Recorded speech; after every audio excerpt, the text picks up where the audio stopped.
ESPN in St. Louis, where it's 7 o'clock. Your time check brought to you by Clarkson Jewelers, an officially licensed Rolex jeweler with Brooke Grimsley and Matthew Rocc and Dan McLaughlin. Hey. Yes. Great to have you with us. Welcome, Danny Mac. As I said before, Randy, you and I have worked for decades together, literally decades. So great to be with you. I was your former producer for many years, so to be on the air with you is always a treat. And Brooke, I've admired your work from afar, and looking forward to doing this for a long time with you guys. It's going to be great. And you and Matthew share a history. Well, you didn't let me finish. Okay, go ahead. I was going to say that Matthew and I went to the same grade school. We are a couple of decades apart, but great St. Gabriel's in South St. Louis, so there's a connection there too. Oh, wow. Absolutely. Pretty impressive. Absolutely. So I'm looking forward to doing this, and thanks for letting me come in and ruin your show.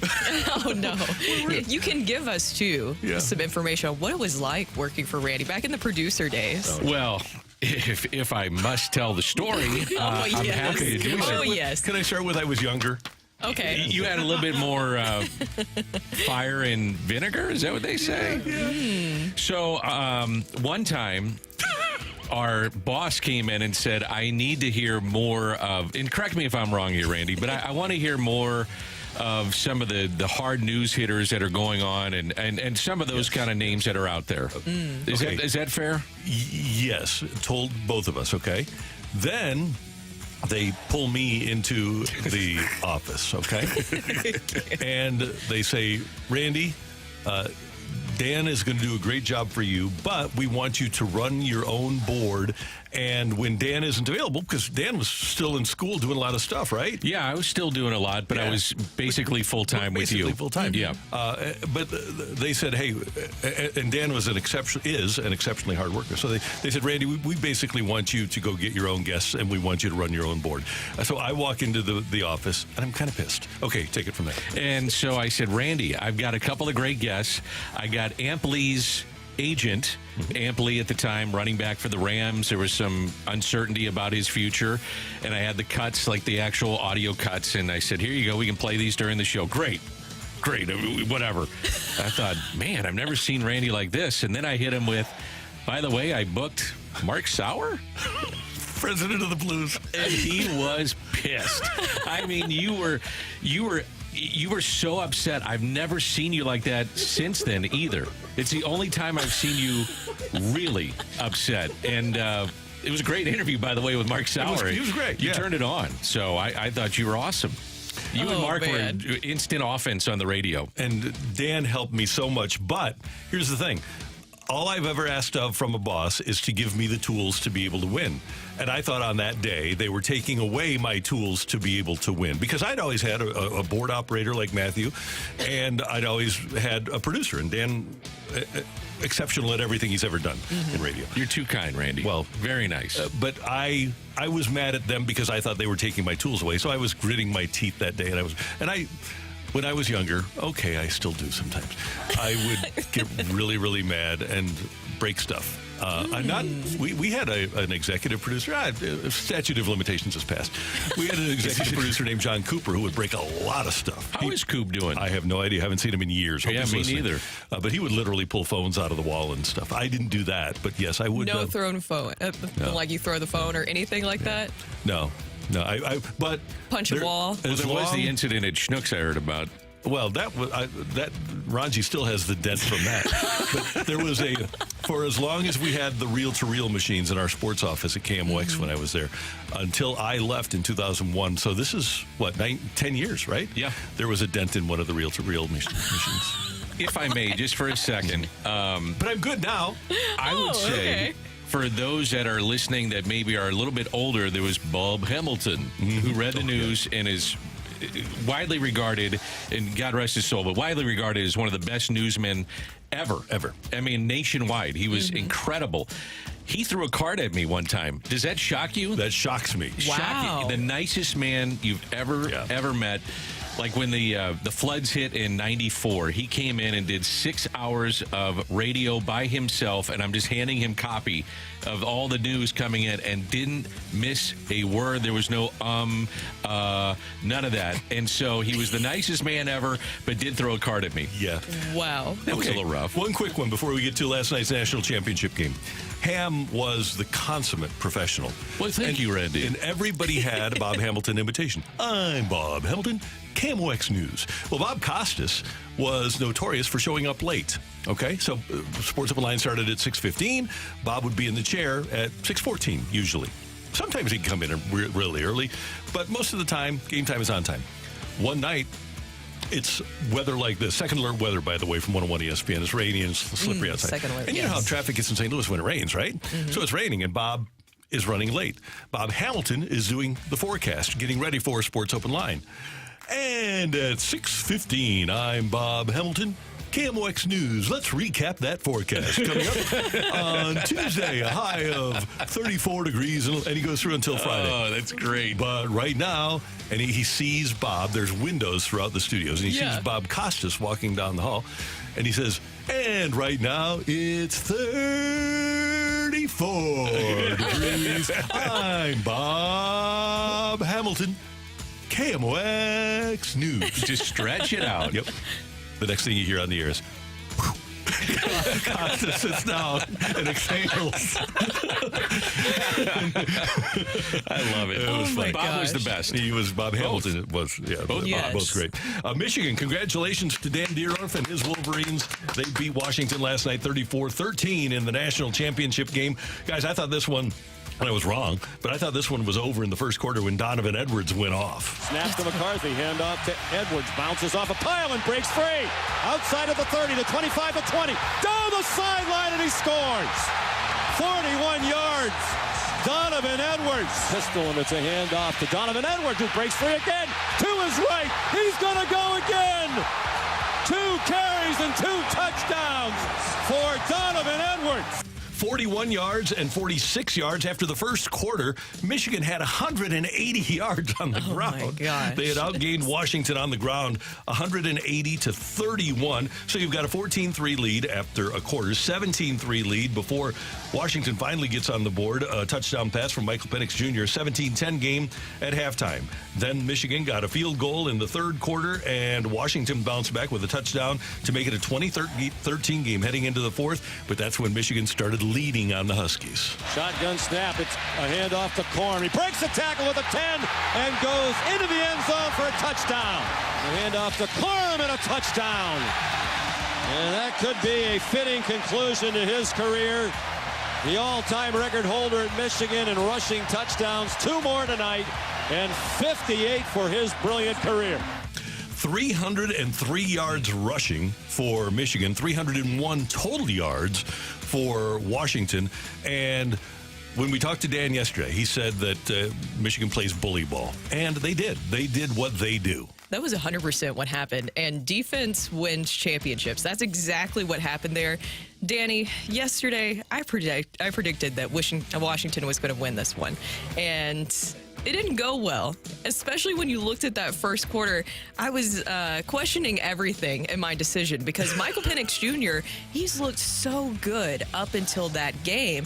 But really, Michigan's defense, underestimating them, that was my biggest mistake. But I think a lot of people made that same mistake. Oh, absolutely. I thought there was 2 things going into the game. I thought, can they protect Penix? And then the other part was the stopping the run, and both those things didn't happen. The Michigan interior linemen dominated the game, offensively, defensively. Michigan is a true national champion. I went back and added up their scores this year. Guys, they outscored their opponents 538-156. Wow. 538-156. Michigan controls the line of scrimmage. Michael Penix pressured all night, missed throws, never got into rhythm, too. I thought if they would have hit the one that was in the probably towards the late of the first quarter, and their top receiver's wide open. He missed him, and if you get into a rhythm at that point, maybe it's a different game. But Michigan really dominated the line of scrimmage, and to me, that's the difference in that national championship. So Jim Harbaugh finally gets that elusive championship. Personally, I can now sit at the big person's table in the family. They won't keep me over there on the little table anymore. My dad, Jack Harbaugh, won a national championship, and my brother won a Super Bowl. So it's good to be at the big person table from now on. pretty accomplished family. I would say so, to say the least. And this is possibly a huge mic drop moment for Harbaugh, right? Because we know we've been talking about the NFL rumors that are swirling around there. He can now exit before anything else happens with these NCAA investigations, which honestly, I think we know that not much is going to come from that anyways. But he has the chance to go out on top and then go to the NFL. Senior-laden team. So that's one thing to consider going into next year. You got the 12-team playoff, so it's going to be harder to win. As you mentioned, suspensions potentially coming up, maybe more coming. So why stay? And he's going to get a bundle of money, and he's going to be the number one target, more than likely. I would say, I don't know if you guys agree with this, but more than likely with the NFL head coaches. So why would he stay in Michigan? Right. The only reason that he'd stay in Michigan is because he gets to completely run the show. But the NCAA will have a say here. And here's the thing. If you stay in college now, if you have the opportunity to go to the NFL, you can say, I want to be the greatest of all time, but you're never going to pass Nick Saban. So if you're Jim Harbaugh and your brother has the Super Bowl championship and his own players have said that has stuck in Jim's craw, that John beat him in the Super Bowl, I'm with you 100%. And you get the opportunity.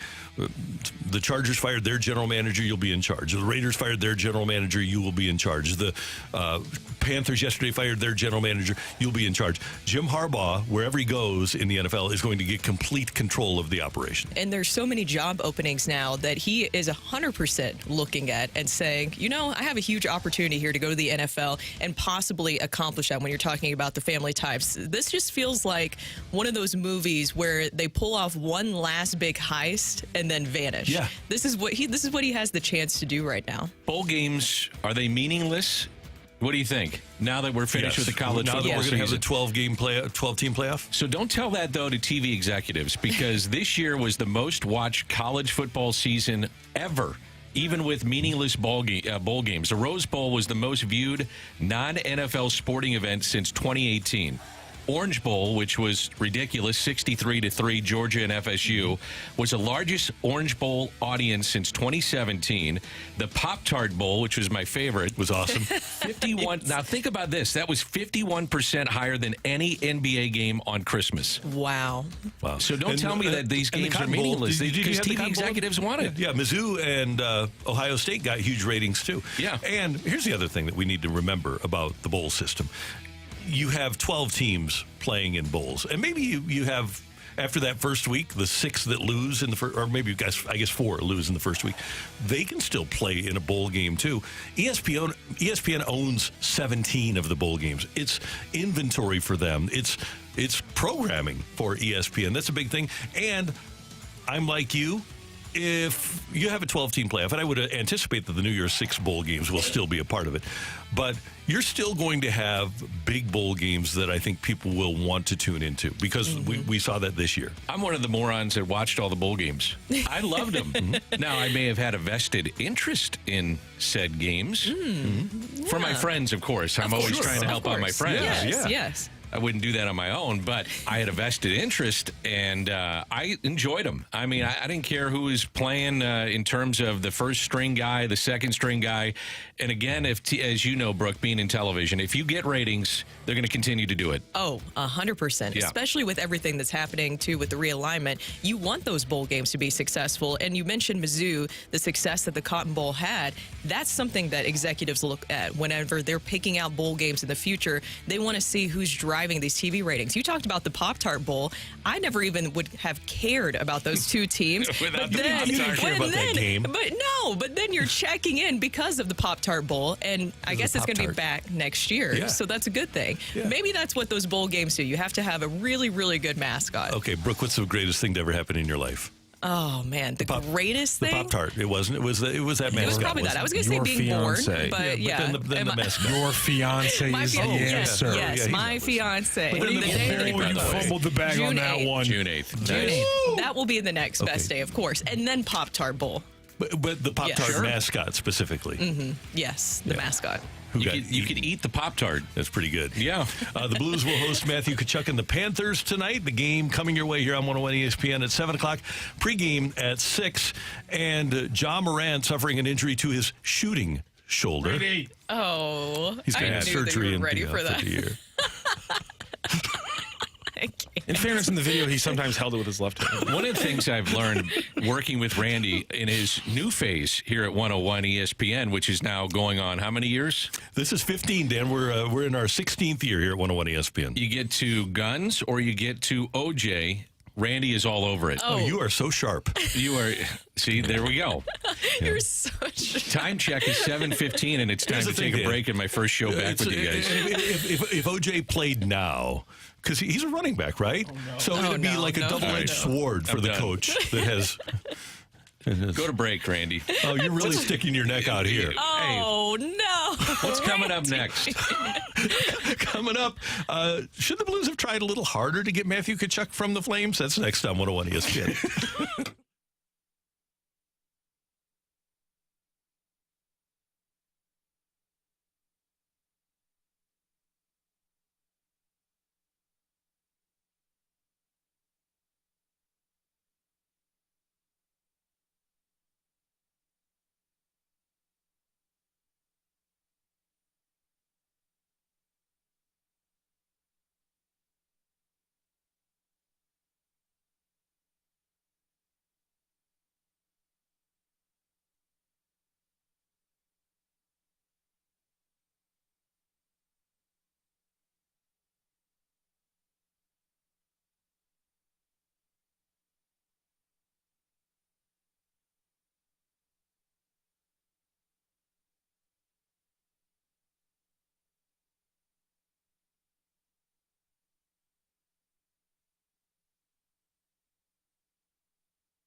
McLaughlin is already offended and mad. Absolutely. And that was just during the break. Yeah. So, some people like Whitney Houston jokes. Some people don't. I'm not going to touch any of your jokes. I'm staying away because I'd like to stay on the air. Okay. That's fine. I won't. Godspeed. Yes. It's we can't repeat those jokes, but I think you already have at different points during your shows. Here's the thing. The Blues are going to face a guy tonight who's drowning in talent in Matthew Tkachuk. That's the St. awful. Louis is Randy. spectacular. He's what? It's brutal. It's so brutal.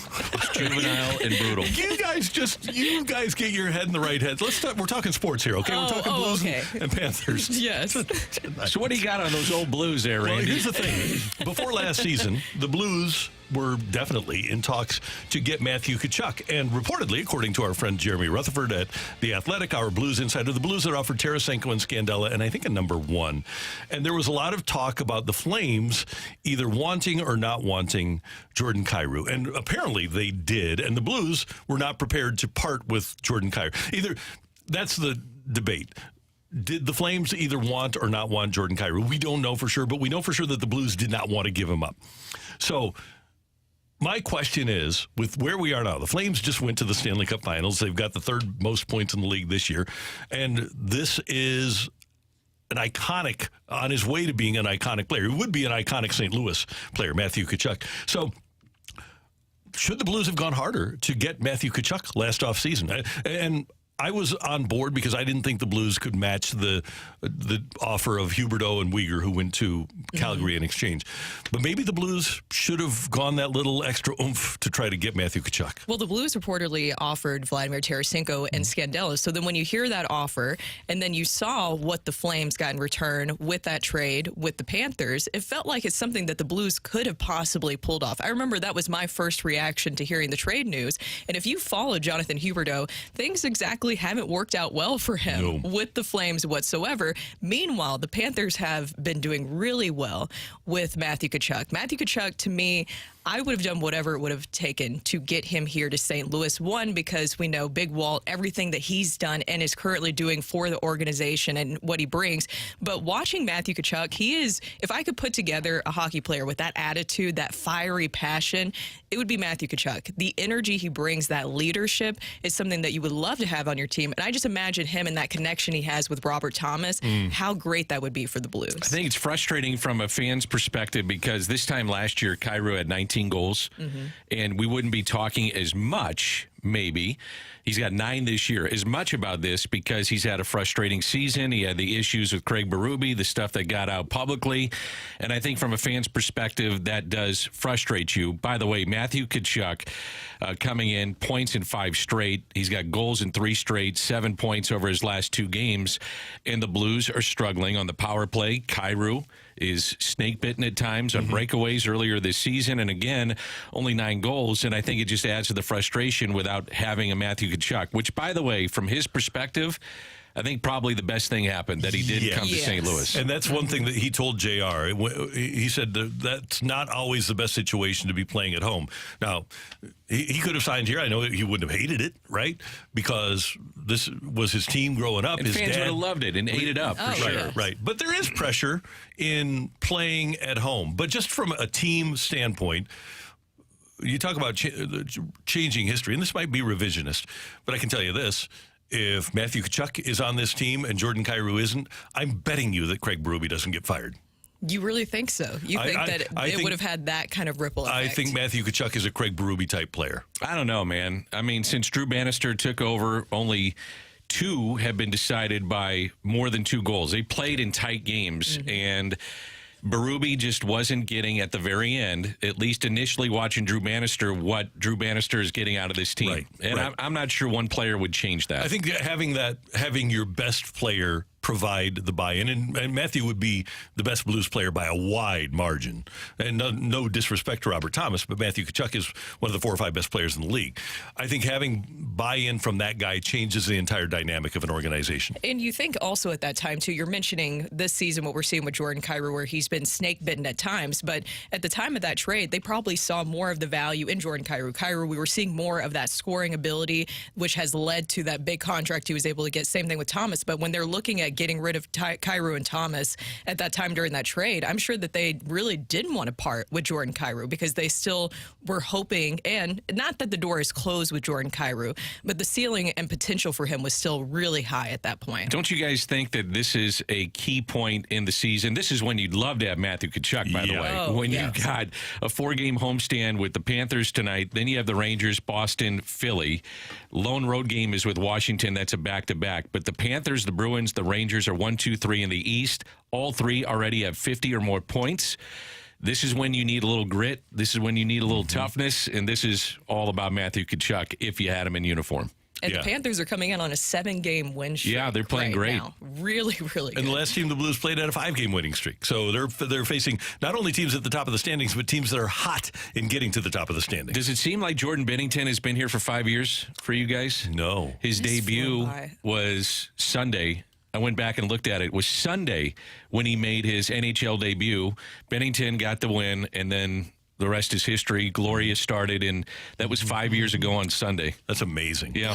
Wow. Man, that feels like it shouldn't be so long ago, but you miss it, right? You want to get back to that. And the fact that, too, you were mentioning how tight these games have been, Danny Mac, but I mean, if you look at Jordan Binnington here lately, after the holiday break, after allowing at least 5 goals in consecutive starts before the holiday break, Binnington has allowed just 4 goals in his last 3 games while stopping 75 of 79 shots. Yeah. So he's been a big key, not just also defensively for the Blues, but he's been a big key for helping them in these close games. So, Randy, to kind of go back to what you were talking about, too, with Craig Berube, and would one guy, Matthew Tkachuk, help that situation? So the final 26 games with Chief as the coach, the Blues played in a total of 2 one-goal games. I mean, they were getting blown out in some of these games, and they were non-competitive. And I just don't know if one player, albeit a really great player, he's one of the best players in the world, I just don't know if one guy can change it that much. Well, let's get back to Matthew and Brady. Okay, so 2030, both of the Matthew and Brady with Ottawa under long-term contracts. More likely to spend time as a member of the St. Louis Blues. Brady, who's with Ottawa, or Matthew, who's with the Panthers? Eventually. I'm going to say Matthew. I'm going to say Matthew. Yeah. I am too. Yeah. Tail end of your career, come back home, finish it up. Why not? Now, takes 2 to tango. Does he want to do this? Also, with the franchise that he's with, if he's been an iconic player, and there's no reason to think that either one of these guys won't be iconic players for a short amount of time in the scheme of things, that they say, you know what, the players meant a lot to us, and we keep them in uniform, and if we have to overpay for it, then we overpay for it because they meant a lot to our organization. Robbie Tommy told us last week that, or a couple of weeks ago, that Tkachuk has a pretty nice house in Florida, too. I bet it's got to be on the water. It is. Is it on the water? It's on the water, yeah. We can't provide that, can we? Not really. Well, Alton. Yeah. You could also have a pool. Lake Nice St. pool. Louis. Yeah. Yeah, You can do that. there you We go. got plenty of opportunities. Sure. Brooke, Dan, Randy, the opening drive, 101 ESPN. Hey, the Cardinals have a new voice from another organization. How much can that change the Redbird fortunes? That's next on 101 ESPN.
This is Rocky with your Sports Center update, driven by Johnny Londoff Chevrolet and Johnny Londoff Autoplex. Last night in the College Football National Championship, Michigan claims another title, their first in over 20 years, as they beat Washington 34-13. The Blues are back in action. They host Matthew Tkachuk and the Panthers tonight at Enterprise Center. It's a 7 p.m. puck drop, meaning you can catch the pregame show right here on your home for the St. Louis Blues, starting at 6 p.m. Also, some basketball in action as Missouri travels to Kentucky to face off against the number 6 ranked Wildcats. That's a 6 p.m. tip-off on ESPN. That is your Sports Center update, driven by Johnny Londoff. Find your roads and shop 24/7 at londoff.com and londoffautoplex.com.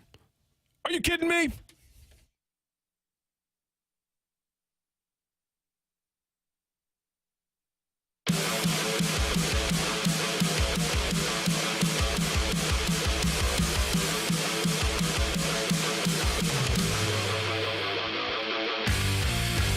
Back in the fall of 1995, the St. Louis Cardinals hired then Oakland Athletics manager Tony La Russa to be their manager. And subsequently, the franchise was purchased by a group led by Bill DeWitt Jr.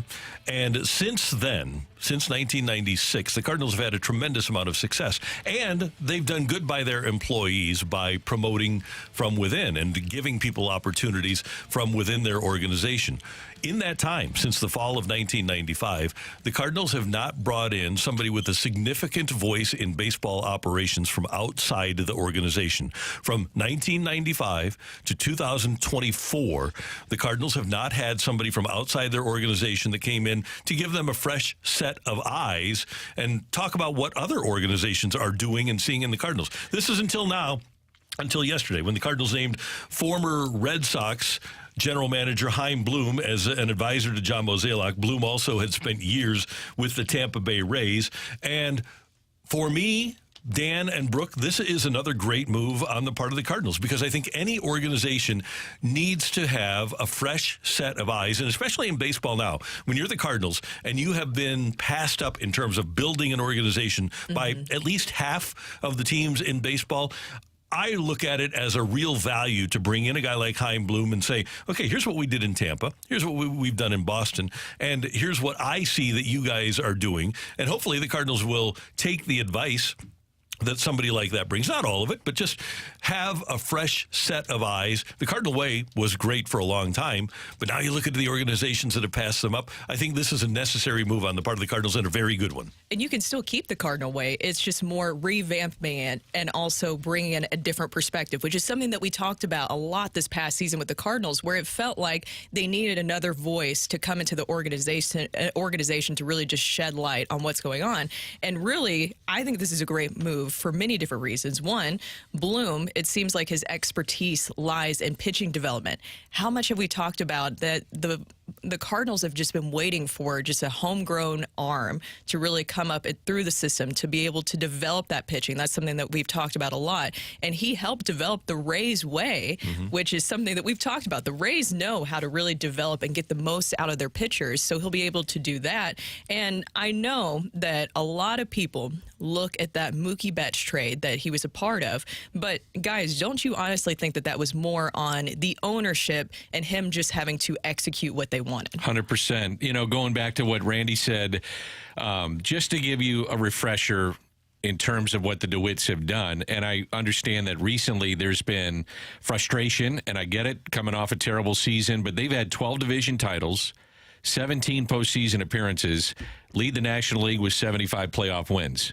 That's a pretty good resume. Now, Randy, to your point, they haven't brought in a significant voice. There were a couple guys that came to mind that I thought about, and it depends on how you want to classify it as significant. But Cam Bonifay came in for a little bit. He was the GM of the Pirates. And then you did have, and it was more on, I would say, Tony's side as opposed to the front office, but had input on both, was Jim Leland, who's headed to the Hall of Fame. So you did have a couple of guys, but not to this, I wouldn't think, this significant of a voice that is coming in. And I think it's a good move, because the Red Sox farm system under Bloom was 29th when he took over, went to 18th to 9th to 5th. And so player development was part of Tampa Bay, and then restocking the farm system with Boston was very, very important. And he has a familiarity in history, and I would assume that some of this has come from Bloom. But Ryan Fernandez, Rule 5 pickup. You had Nick Robertson in the Tyler O'Neill deal with Boston, Andrew Kittredge with Tampa Bay, and then Riley O'Brien was drafted by the Rays. So these are guys that they're bringing in that I'm sure he had his fingerprints all over. Right. And one of the things that Mo said in the statement was, it will be good to get an outside perspective of our organization from someone who is as well respected as Chaim. Having a fresh set of eyes on all aspects of our baseball operations should be helpful. That's self-awareness that the Cardinals, I believe, need, and that statement tells me that they have at this point. And that's what you need coming into the organization, especially after a response like this season. And you hope that this past season was more of a fluke rather than anything, but to bring in that outside perspective, it's good to have a fresh set of eyes to look at things and say, what can we change? I think it's interesting because we're getting some texts in right now, and I saw this all over social media after the announcement was made, but someone from the 314 says, so is Bloom the next Pobo? What are your thoughts on that? Because I think it's interesting that that narrative has now really come into fruition with people, because he's only going to be here part-time, and he's not even going to be based in St. Louis. Well, I think Mo's got security in himself. You know, only the organization knows where they want to go with him and what role and moving forward, and does he stay in the same position. But he's the kind of guy in Mo that's got a lot of power with this organization, and you have to be comfortable in the position that you're in to say, yeah, I want to bring him in. It should be noted, too, that a guy like Mo or a guy like Gersh or a guy like Randy Flores or some of the lieutenants that they have, they are evaluating other teams just like other teams have been evaluating the Cardinals. So if you're Bloom, you come in and you already have a pretty good idea of what the Cardinals are about. Or if you asked him, what are the Dodgers about? Or the Pittsburgh Pirates? They are evaluating other teams as much as they're evaluating to some extent, as much as they're evaluating their own. So they come in and it's a fresh set of eyes, and they say, boy, we really like this guy. And you know, Bloom says, you know what, he wasn't even on our radar. We didn't like what he was doing. Here's what our people saw analytically. This is what we don't like. This is what we do like. Hey, have you seen this guy in the minor leagues?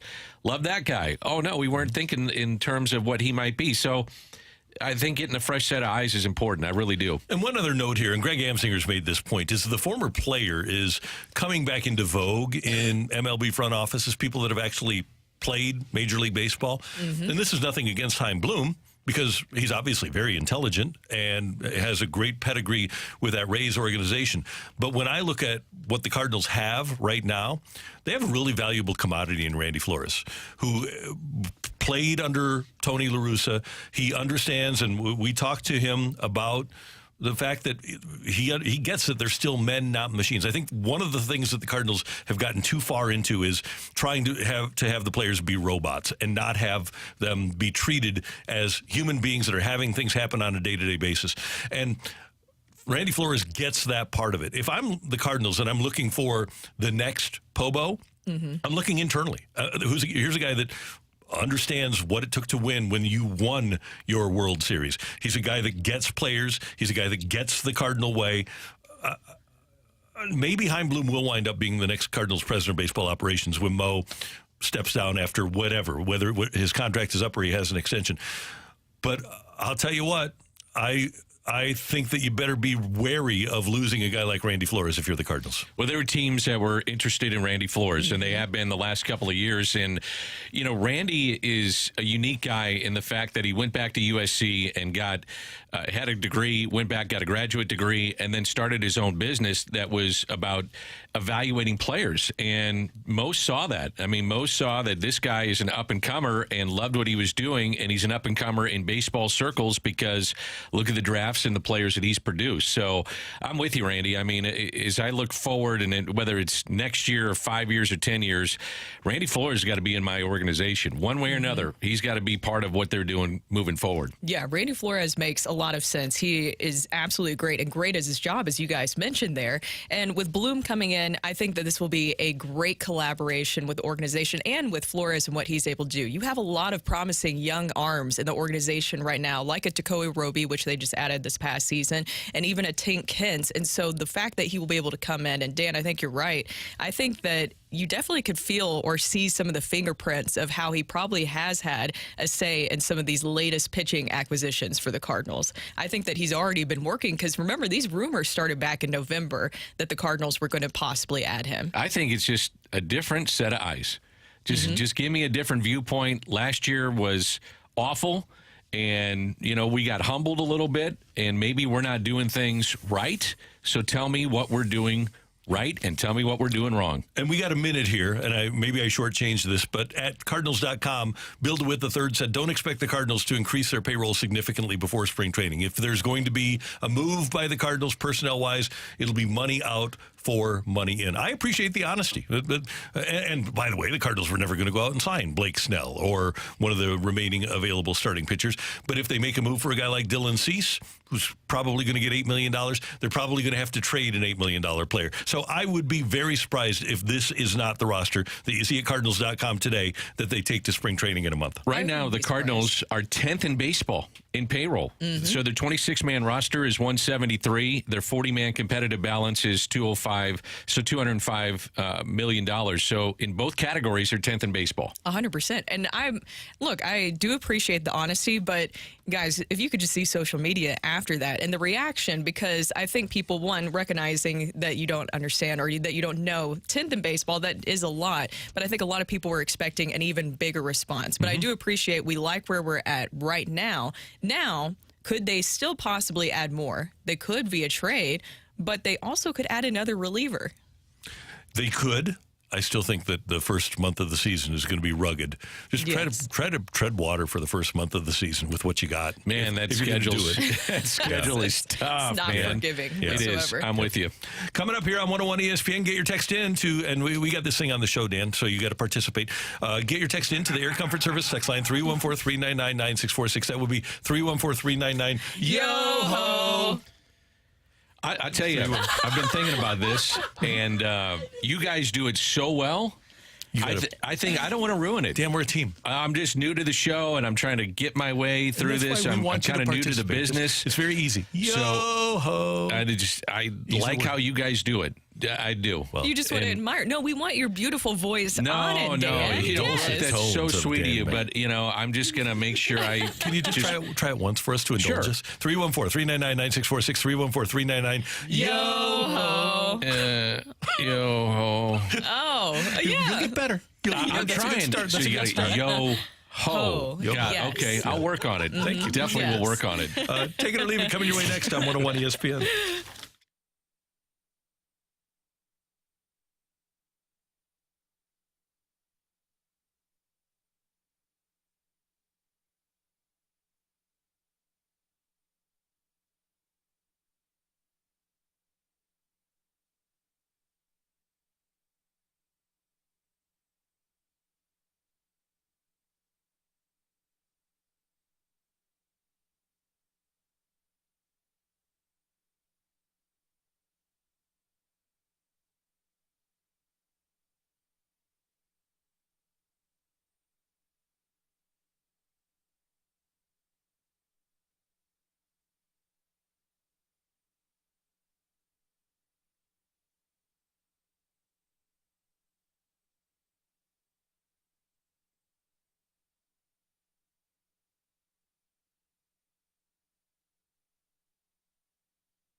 I talk to you a lot about my friends at AutoLoanPro.com, and I want you to check it out. If you're in the market for a new vehicle and you need financing, Auto Loan Pro is the place to go because they're working with over 50 lenders to help you get the very best financing on your next vehicle. And if you haven't seen it, the average price of a new vehicle is $50,000. But if you don't have that much money to spend, just go to AutoLoanPro.com, go to that Shop Cars tab. Heck, you can find a vehicle under $10,000, and they're going to set you up with a great deal. And you might have had a hiccup with your finances. It's not easy to keep things going, especially in this time where we've had the pandemic and we've got the economy going the way it is. Well, if you go to AutoLoanPro.com, they will get you a loan. If you can make a payment, they'll get you a loan with little to no money down, and they're going to work hard to make sure that you get the best rate and the best payment possible for you. If you're financing a car, there's only one thing to know. Choose the Auto Loan Pro at AutoLoanPro.com. It's easy to get to, and if you're looking for a new vehicle, there's only one place to go to get started, AutoLoanPro.com.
If you like it, you can take it. If you don't, send it right back. Get your text into 314-399-9646 and give us your take it or leave it. Brought to you by Gloria Lou Realty. Visit GloriaHasTheBuyers.com and start packing. That's my final offer.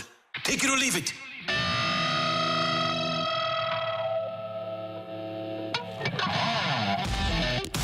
Time for Tioli here on 101 ESPN. Brooke, Dan, Matthew, and Randy, and kids, I don't know if you saw it yesterday, but Aaron Rodgers had his end-of-season press conference with the Jets, and when asked what the Jets need to do to become a winning organization, he said, we need to flush the BS.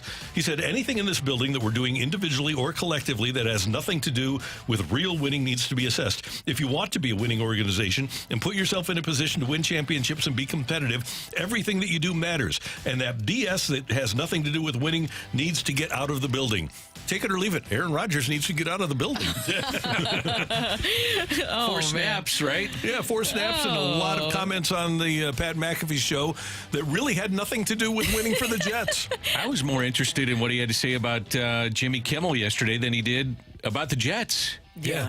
You know? Gotten to that point, right, with him? Oh, yeah. Jimmy Kimmel did a open, and I don't watch late night guys anymore. I just, after Carson and David Letterman and Leno and all those guys, I'm done. But I did see on social media, Jimmy Kimmel, he went off. I mean, he roasted him. It was good. I mean, and obviously the statements were ridiculous. Can't do that. Yeah, you can't exactly accuse someone of being on a certain island, especially a controversial island with that list that just came out. But with the whole Aaron Rodgers situation, to go back to your take it or leave it, I don't have to take it. But then again, he was just named by his own teammates the most inspirational player. Right, yeah. But is that more that everybody knows that this entire franchise now runs through him? It does. My thing is, it seems like I can't think of any other non-football issue with that team except for him. Everything else seems to be Zach Wilson was a bad football issue.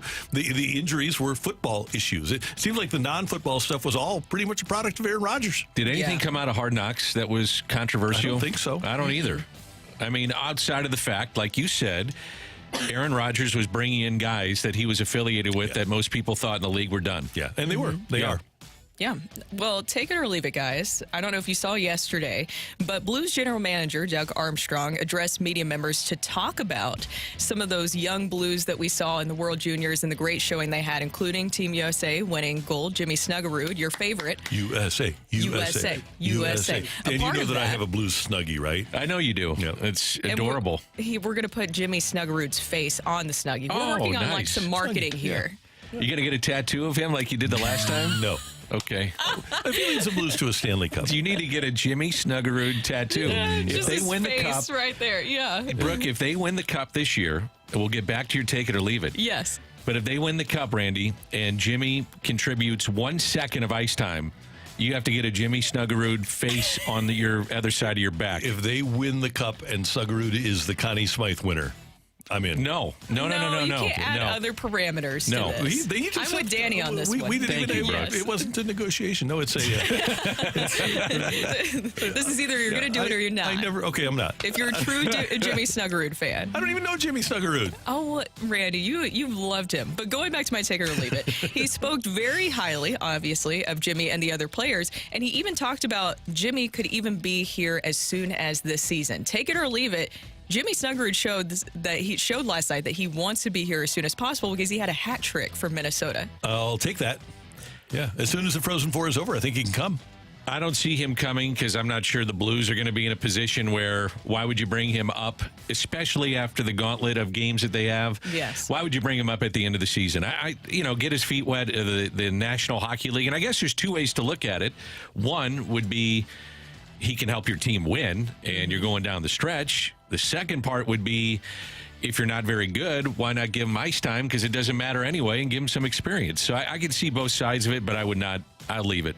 Doug Armstrong already was talking about how excited he is to see Robert Thomas and Jimmy Snuggerud together. I think we're all excited for that. All right, guys, take it or leave it. Outside of Michael Jordan and Nike, the greatest athlete endorsement relationship in the history of sports is Tiger and Nike, and he left Nike yesterday, or a mutual parting of the ways. He had a 27-year partnership. He made $500 million in payments and billions in sales generated for Nike. So is it, outside of Jordan, is it the greatest endorsement relationship in the history of sports? I'm going to take it. Yes. Yes, I'm going to take it. It's iconic. I can't believe that it's coming to an end. Do you guys remember in the Masters, and I can't remember what year it was, but he hits a chip and the ball is rolling, and the camera person follows the ball and it rolls to where the Nike logo is right on the edge of the cup and drops in. You could not have drawn it up any better for Nike to have an in-game, or in this case, an in-golf event drop. I mean, it was awesome. And it was in 2005. Yeah, and the photo that Randy's showing right now, Tiger Sunday wearing red with the Nike logo is something that it's iconic. Yeah, totally iconic. It's in your brain, etched forever. Yeah, and that's, to me, that's my favorite Tiger Woods photo, the fist pump after the amazing shot on 16 in the 2005 Masters. Is there another one that comes to mind that's even close to a relationship like Tiger and Nike? No, because there's no other basketball players. Just think of athletes. I can't think of anything even close. Maybe Serena and Nike, but not. That's not. But it's not to Tiger. The Tiger is. It is an iconic partnership, and he made Nike Golf. He made absolutely. He made Nike Golf, and Nike Golf will not exist probably anymore. Do you know they went in when they were doing prototypes of a driver with Tiger? So he put his input on everything. He said, no. If I'm going to be your spokesman, I'm coming in with the clubs, the ball, everything. And they obviously they do this with computers, and they do it with the computerized swing and all this stuff. And he says to them, he said, no. He said, this driver is just a little bit heavy. It wound up being the weight of a dollar bill. Yeah. And he could tell the difference. Milligram or something. Wow. Yeah. And he could tell the difference. Yeah. By the way, one other note about those Nike clubs. If you bought Nike clubs, what Tiger had Nike do was knock off his Titleist clubs perfectly. Yes. So he was essentially hitting Nike clubs that were an exact replica of the Titleist that he preferred. The 618 brings up a great point. Bo Jackson, the Bo Nose. Yeah. That was pretty good. Yeah. John Daly and Hooters was another text that came in. Oh, that's a great one, yeah. I think you guys are just forgetting maybe the best one ever, which is PF Flyers and Benny the Jet Rodriguez. Oh, that's a good one. I wanted PF Flyers so bad when I was a little kid because of that movie. Okay. Randy, who is Coke and a Smile? Who is Mean Joe Green? Mean Joe Green. Yeah. How about Walter Payton and Kangaroos? That's another one. I'm serious about that. Yeah, Roos were here. They were based in St. Louis. And before Nike, Shout out Charlie. Converse had, it was Magic Johnson, Yep. it was Larry Bird. Those guys were iconic with that for a while. To the level of the big two with Michael and Tiger. No. All right, Matthew, what do you got on the text line? Which, by the way, is 314-399-9646, 314-399. Yo-ho! Darn it. Take it or leave it. The final spot. Randy's going to keep right trying now. to trap No. you Just into ain't it. gonna happen. It's got to happen organically, Randy. We just got to infect him with it. Yeah, you take it or forced leave that it. one. Take it or leave it. The final spot on the 40-man roster will be taken by Victor Scott. The second. No, I'm going to leave that. They aren't going to put him on the 40-man No. if they don't have to. No, I would say that they wait. No reason to take that spot, like you said, unless he forces the issue and comes up and winds up being a part of the team, let's say, after the All-Star break, which is not far-fetched. Yeah. Or, as we saw this past season, injuries happen, and that also can happen, Sure. too, where somebody gets called up. Take it or leave it. The Cardinals have a big enough fan base to get ahead of the Bally's problem and make their own network. I'll take it. I have looked at some of the Bally's entities that are out there, and I think it's the number one reason why we haven't seen movement on the free agency front. I mean, it's the uncertainty of the guaranteed money that you're going to get or that you're not going to get, and I think a lot of teams have stayed away just because, you know what, we're not sure we can do anything with this. Like Texas has done basically nothing coming off a World Series, and there's uncertainty with their TV market. Right. And a hearing tomorrow in which Major League Baseball wants Bally to commit to paying those rights fees for the entirety of the 2024 season. And if they don't, then we're probably going to wind up in more litigation. By the way, the final AP rankings came out. Mizzou ranks number 8 in the final AP rankings for 2023. Good job, Eli and the gang. Speaking of the NCAA, take it or leave it. The NCAA only cares about fair play if it doesn't affect revenues they generate. KU and Michigan being the current champions proves that. Mizzou and others receive harsh punishments for violations that didn't come close to what those schools do. Lesson I'm gonna learned. leave that. Don't Take it, go to them with what you did wrong. No. That's what you just let an investigation happen. You get a little slap on the wrist. Yeah, or I'm be a gonna blue leave it. blood. Yeah. I you know what's going to happen though with Michigan? They are going to get a slap on the wrist. And I listened to some people say that there's going to be an asterisk next to this national championship. No, there's not. They won. You went out and dominated, whether or not you were stealing signs. Towards the end of the season, you won the Big Ten championship in a blowout. You beat Alabama, which arguably would have won the national championship if they get past Michigan.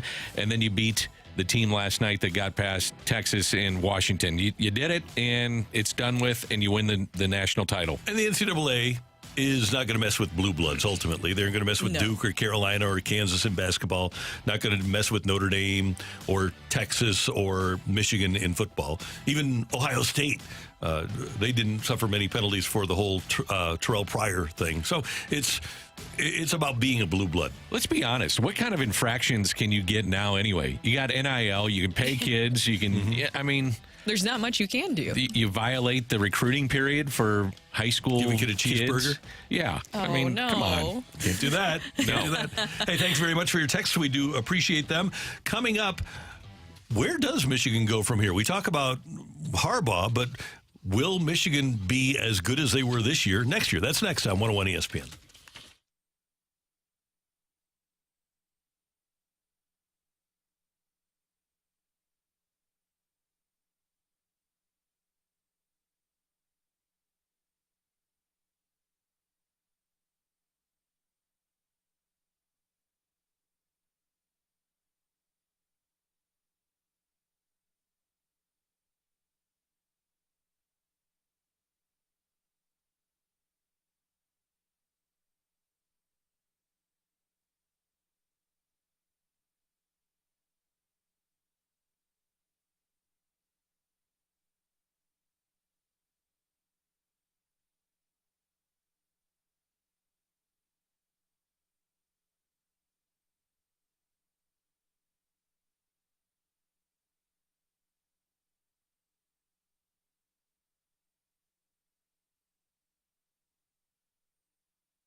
Schnucks does amazing things for our community, and right now, St. Louis Food and Wine tickets are available. St. Louis Food and Wine, presented by Schnucks, is back February 2nd and 3rd at Union Station.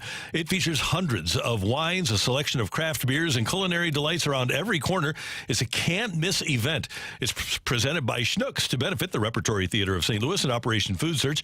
Now, you have to be 21 or older to attend, and for information, visit schnucks.com/STLFoodWine and get your tickets today. Now, here's what's going to happen. On Friday, February 2nd, you can spend your evening sampling vintages from prominent domestic and international vintners and feasting on gourmet food in the beautifully designed Grand Hall at Union Station, plus a commemorative wine glass is included. Then on Saturday, February 23rd, from noon to 5, enjoy a full day of sampling hundreds of wines and a variety of gourmet food offerings. Enjoy wine tastings from the world's premier growing regions. And again, a commemorative wine glass is included. That's Friday, February 2nd and Saturday, February 3rd at Union Station. St. Louis Food and Wine, presented by Schnucks. The website for more information, schnucks.com/STLFoodWine.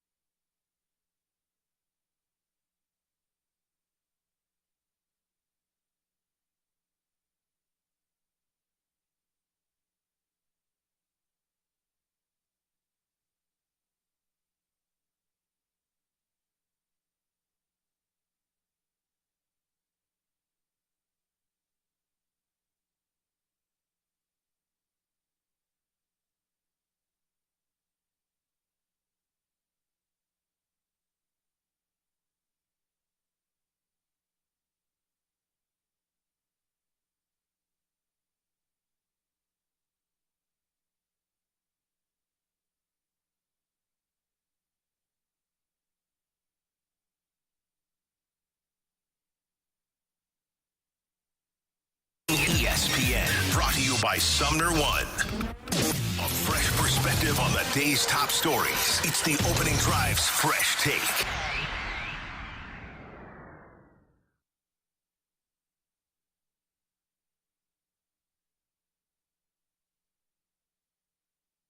Hail, hail, Michigan.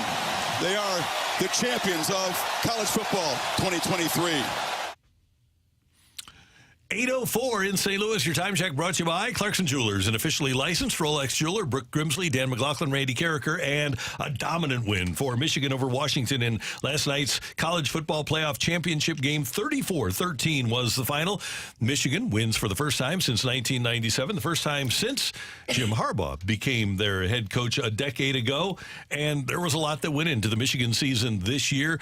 It started with Cheeseburger Gate, and Jim Harbaugh was suspended for the first 3 games of the season. The last 3 games of the regular season, he was suspended because Connor Stallions was stealing signs from other teams. And here they are, despite all of that, despite Jim Harbaugh not being on the sideline for 6 games this year, they're undefeated and they are the national champions. Do you think Connor Stallions was in the building? Because he was at the Rose Bowl. I don't know if you saw that. He was in the stands for the Rose Bowl. Had to be. Hidden somewhere, but he had to be there. Yeah. Don't you think? Hanging out in the John Harbaugh booth. Maybe so. Yeah. Oh, no. Maybe so. So all of those off-the-field issues, what about overcoming those, Coach Jim Harbaugh? It couldn't have gone better. It went exactly how we wanted it to go, to win every game. The off-the-field issues, we're innocent. And we stood strong and tall because we knew we were innocent. And I just like to point that out. And these guys are innocent. And yeah, overcome that. It wasn't that hard because we knew we were innocent. So yeah. That's really what I want to say. Sure. It went exactly how we wanted it to go. It went exactly how we wanted it to go. Yeah. So be better. Be better is basically what he's saying. The sign stealing stuff, I will have to say, at the end of the day, it's up to the players to execute. You can steal all the signs in the world, but if you don't have the personnel on the field to be able to accomplish that, then it really doesn't matter. And Michigan, as you mentioned, Dan, earlier, by far was the most talented team this season. Yeah, 538 to 156 is the total now for the 2023-24 season of what they outscored their opponents with. And they had a senior-laden lineup. It's not to say that Washington didn't. Washington had 9 6-year players on their team. 9. Wow. It's amazing. And Michigan went to the transfer portal. They had a decent nucleus, but they had built up for this year.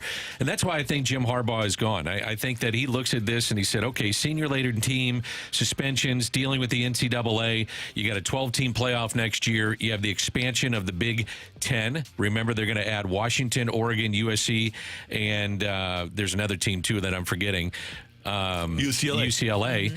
I mean, it's going to be harder to win. So for him to come back and do this, I think all signs point to him saying, you know what, I don't need the headache. I'll just go make a bundle of money and I'll go to the National Football League and I'll have my pick of the litter, so to speak, of where I want to go. And Jim was asked if he wants to win a Super Bowl.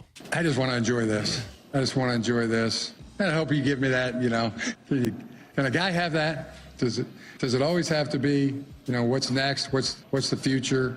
Like I said the other day, I hope to have a future. Hope there's a tomorrow, a day after tomorrow, a next week, a next month, a next year.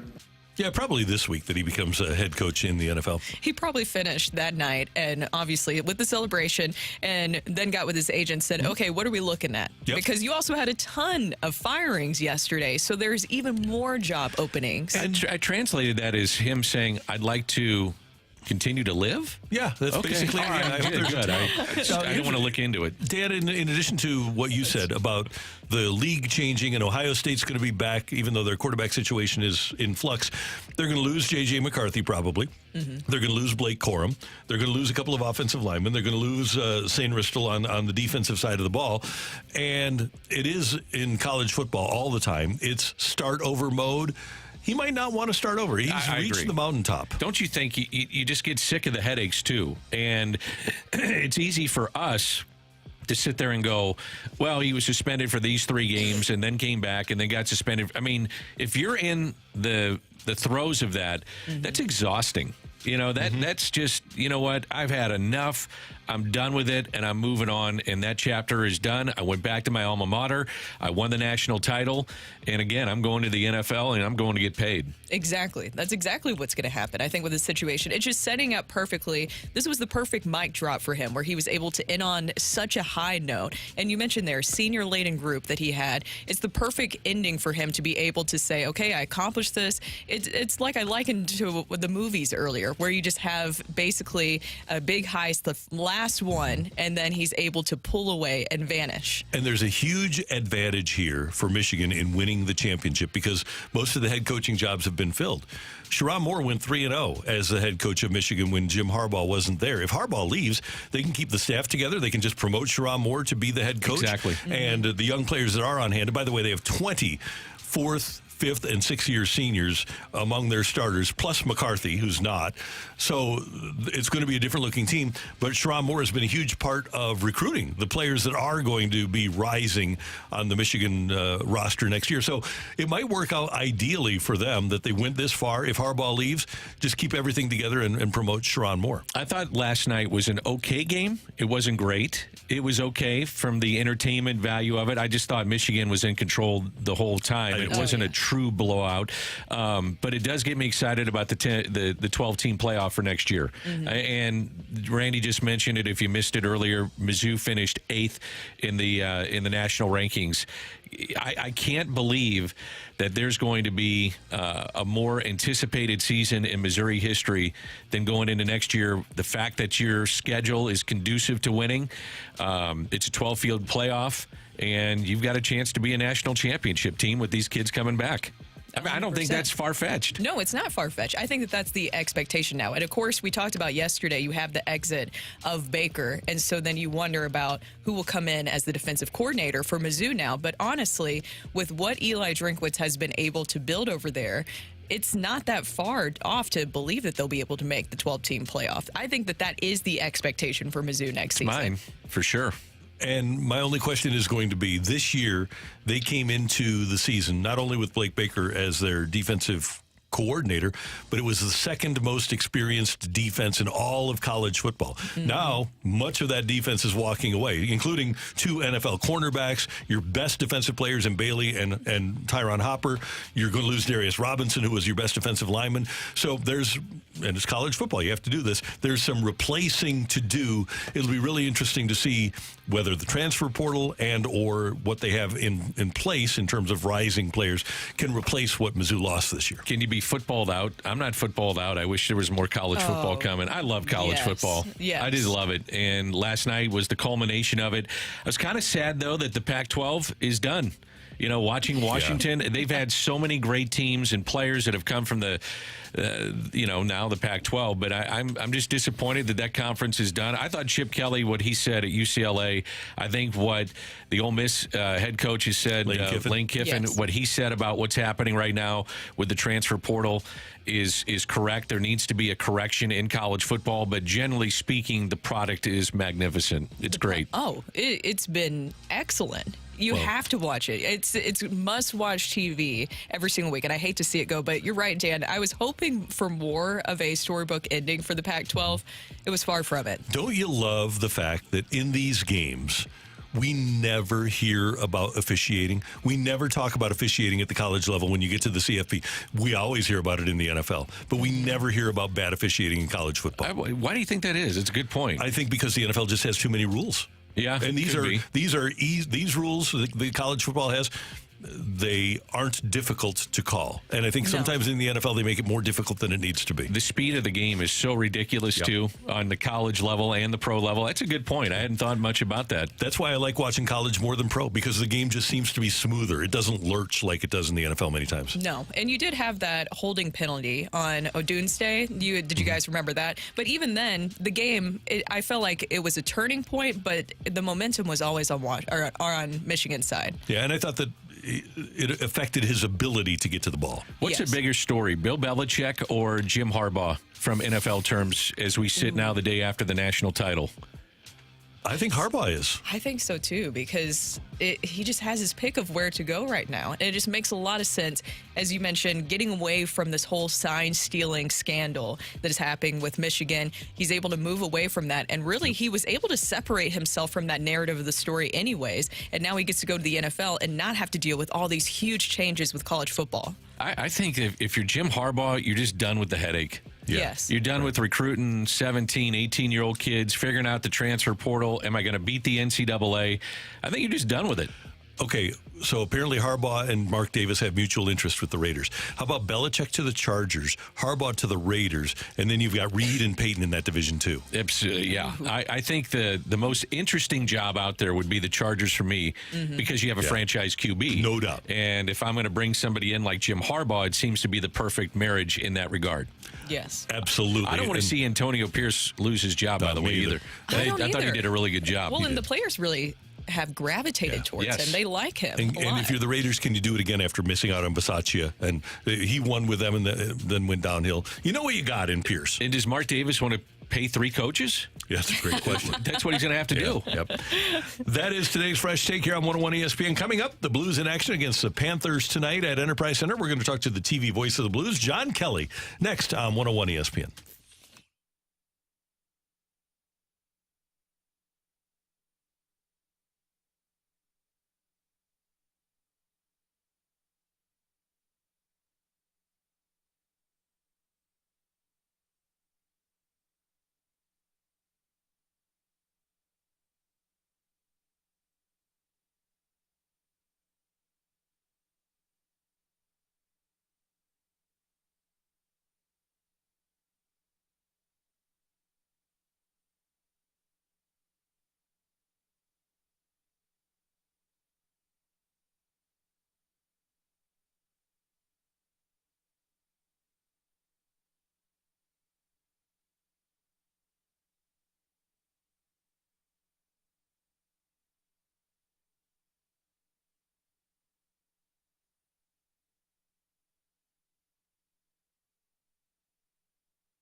of your St. Louis Blues. Find your perfect new floor at our 4 convenient locations and online at boardwalkhardwood.com.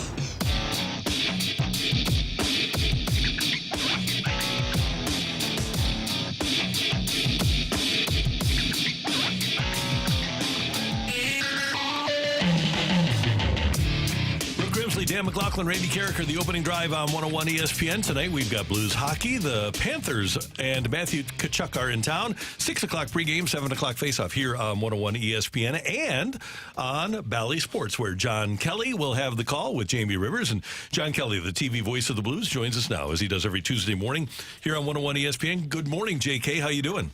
I'm doing great. How are you guys? Everything's good, and we should be doing well as this team is playing. I'm really surprised, pleasantly surprised by what's transpired. What do you think has happened? Well, they're 7-3 since the coaching change, and I think that the biggest thing that I have seen since the change is that, especially lately, they're playing better defensively.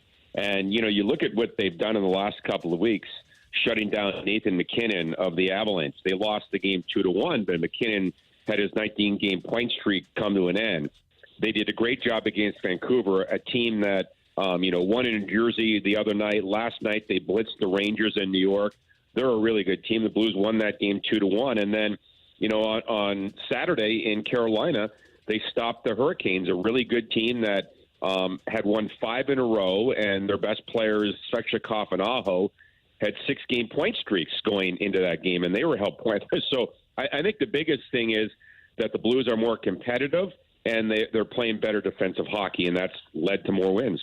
And, John, I think another big part of that is Jordan Binnington, the way that he has really just settled in for the Blues, especially after the holiday break. He's allowed just 4 goals in his past 3 games, stopping 75 of 79 shots. What have you seen from him lately?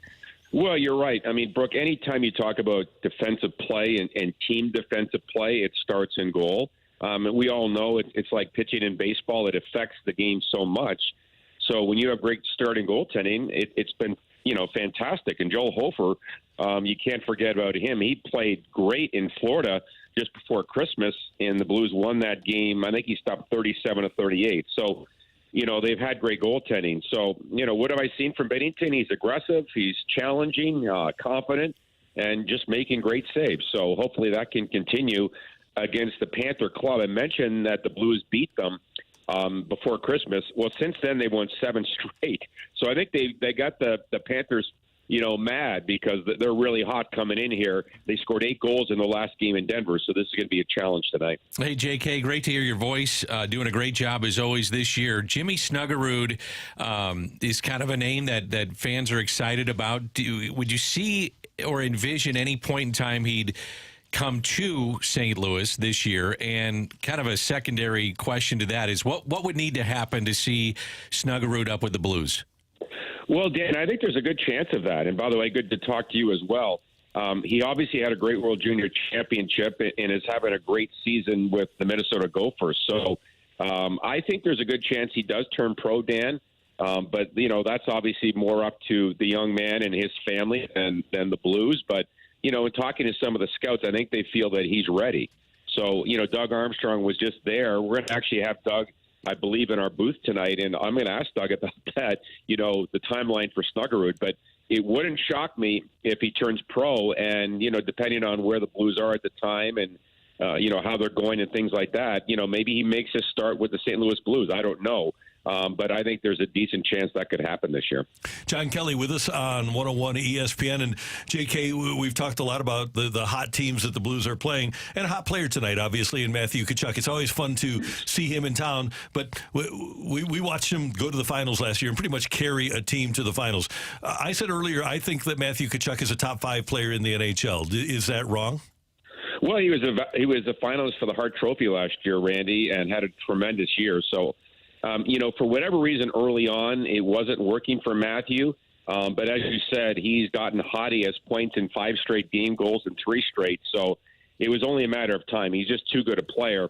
And the reason I like a guy like Matthew, like a lot of players, is he can impact the game so much in so many different ways, whether it's scoring goals or assisting on goals or fighting or big hits or things like that. You're right. He willed that Panther club to the final last year. I think he scored 3 overtime goals in the Stanley Cup playoffs, if I'm not correct. But he was marvelous. Again, sort of a slow start this year. But the Blues are catching Matthew, the hometown kid, I guess, at the wrong time because, as you said, he's got points in 5 straight. What have you thought of Jake Neighbours? We talked about him a lot this season, but he just continues to impress me with his growth that we have seen throughout the season. What have you thought of his play? I think he's been great, Brooke. And, here's a young kid that, was up and down a lot the last couple of years between, Springfield and St. Louis and showed some great bursts and things like that. But he's more consistent now in his game. And, he's just a smart player and does the things that you want players to do and, get pucks deep and take the man and, back check and things like that and go to the net and all those things. So he's a really, really nice, respectful person as well, which I think goes a long way in the locker room and, around the team. He's just a great kid, and he's going to have a long career here. Whether he's going to be a number 1 left winger or, number 2 left winger, it's really hard to say. Right now he is playing in the top 6 with Brayden Schenn. So he's come a long way in the last year. So it's really exciting. And quite honestly, I think he's really surpassed expectations this year. I'm not sure if, the Blues had him in double digits in goal, before the midway point this year because, again, he really never was a consistent player up here prior to this year. So I think his growth is probably a little bit unexpected, but certainly welcomed by the Blues.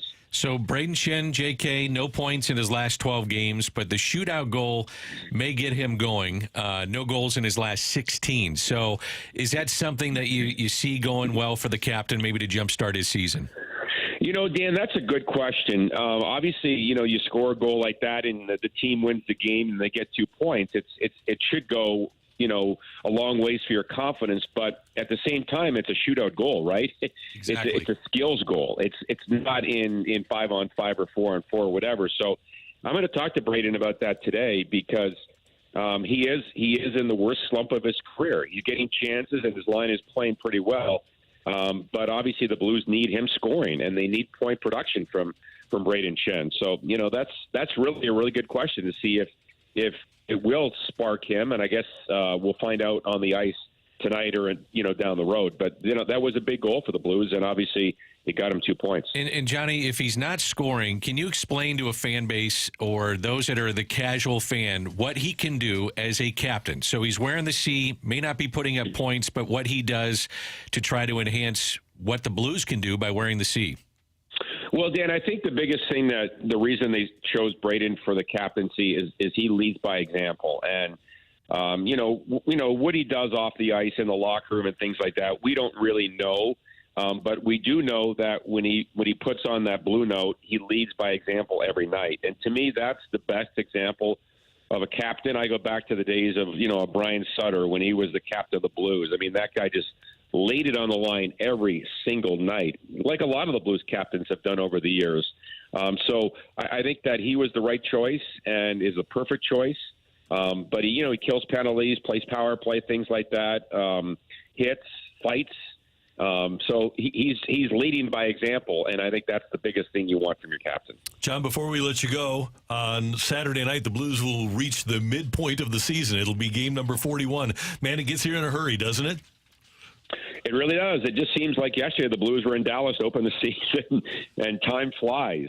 It's been, for the most part, a pretty good season. Obviously, the Blues had some lows this year. You'd love to go back in time and play the Sharks again and play Chicago again and Columbus. Those are 3 of the games that, the Blues really should have won against teams that were either A, bad or, number B, struggling, or both. And the Blues didn't win those games. So, but overall, I think that, they're in the fight, and they have just over half a season to go, and hopefully they can stay in the fight. John Kelly, always good to have you with us. Thanks so much for the time, and we will be tuned in tonight for the Blues and the Panthers on Bally, and Doug Armstrong in the booth with you guys. Okay, thanks, guys. Have a good day. You too, thank you. John Kelly, TV voice of the Blues, with us on 101 ESPN. Next up, do we need a new fighter? Did I lose a fight yesterday? New fighter. Okay. As always. Okay, we need a new fighter. All you need to do is text into the Air Comfort Service text line, 314-399-9646. 314-399-YO-HO. Text in with your name and the word fight. Dan, did you participate there? No. No. Oh. Eventually. Okay, Eventually. we'll get him. That's out of your mouth, not mine. Maybe Matthew will pick you to fight me next on 101 ESPN.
Hey, if you want a heavenly lunch today, I want you to head to the Fenton Bar and Grill and take advantage of their Tuesday special, which is absolutely delicious, especially on a day like this.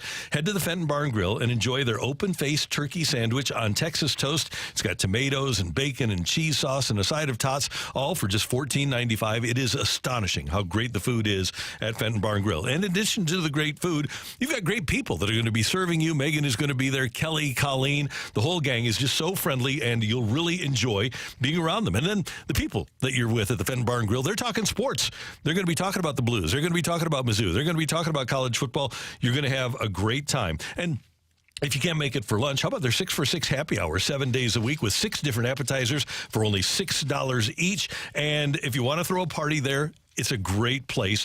Come by and see the big boss man, Chuck, and tell him that you want to set something up, and they'll take care of you at the Fenton Bar and Grill. Have that open-faced turkey sandwich for lunch today. You'll absolutely love it. Just follow Rudder Road from the soccer park. Easy to get to. For more information, go to FentonBarandGrill.com. And when you stop by, tell them Randy sent you.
This is Rocky with your Sports Center update brought to you by Saliga Heating and Cooling. Last night, Michigan with a big win in the college football playoff national championship game over Washington 34-13. And the Blues back in action tonight. They face off against the Florida Panthers. They host Matthew Tkachuk. It's a 7 p.m. puck drop. Meaning you can catch the pregame show right here on 101 ESPN and 101ESPN.com starting at 6 p.m. That is your Sports Center update brought to you by Saliga Heating and Cooling, an independent American Standard heating and air conditioning dealer.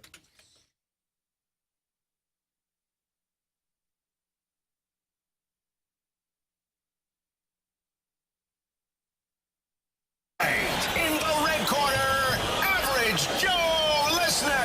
And in the blue corner, the undisputed king of morning drive. Please welcome Randy Carricker.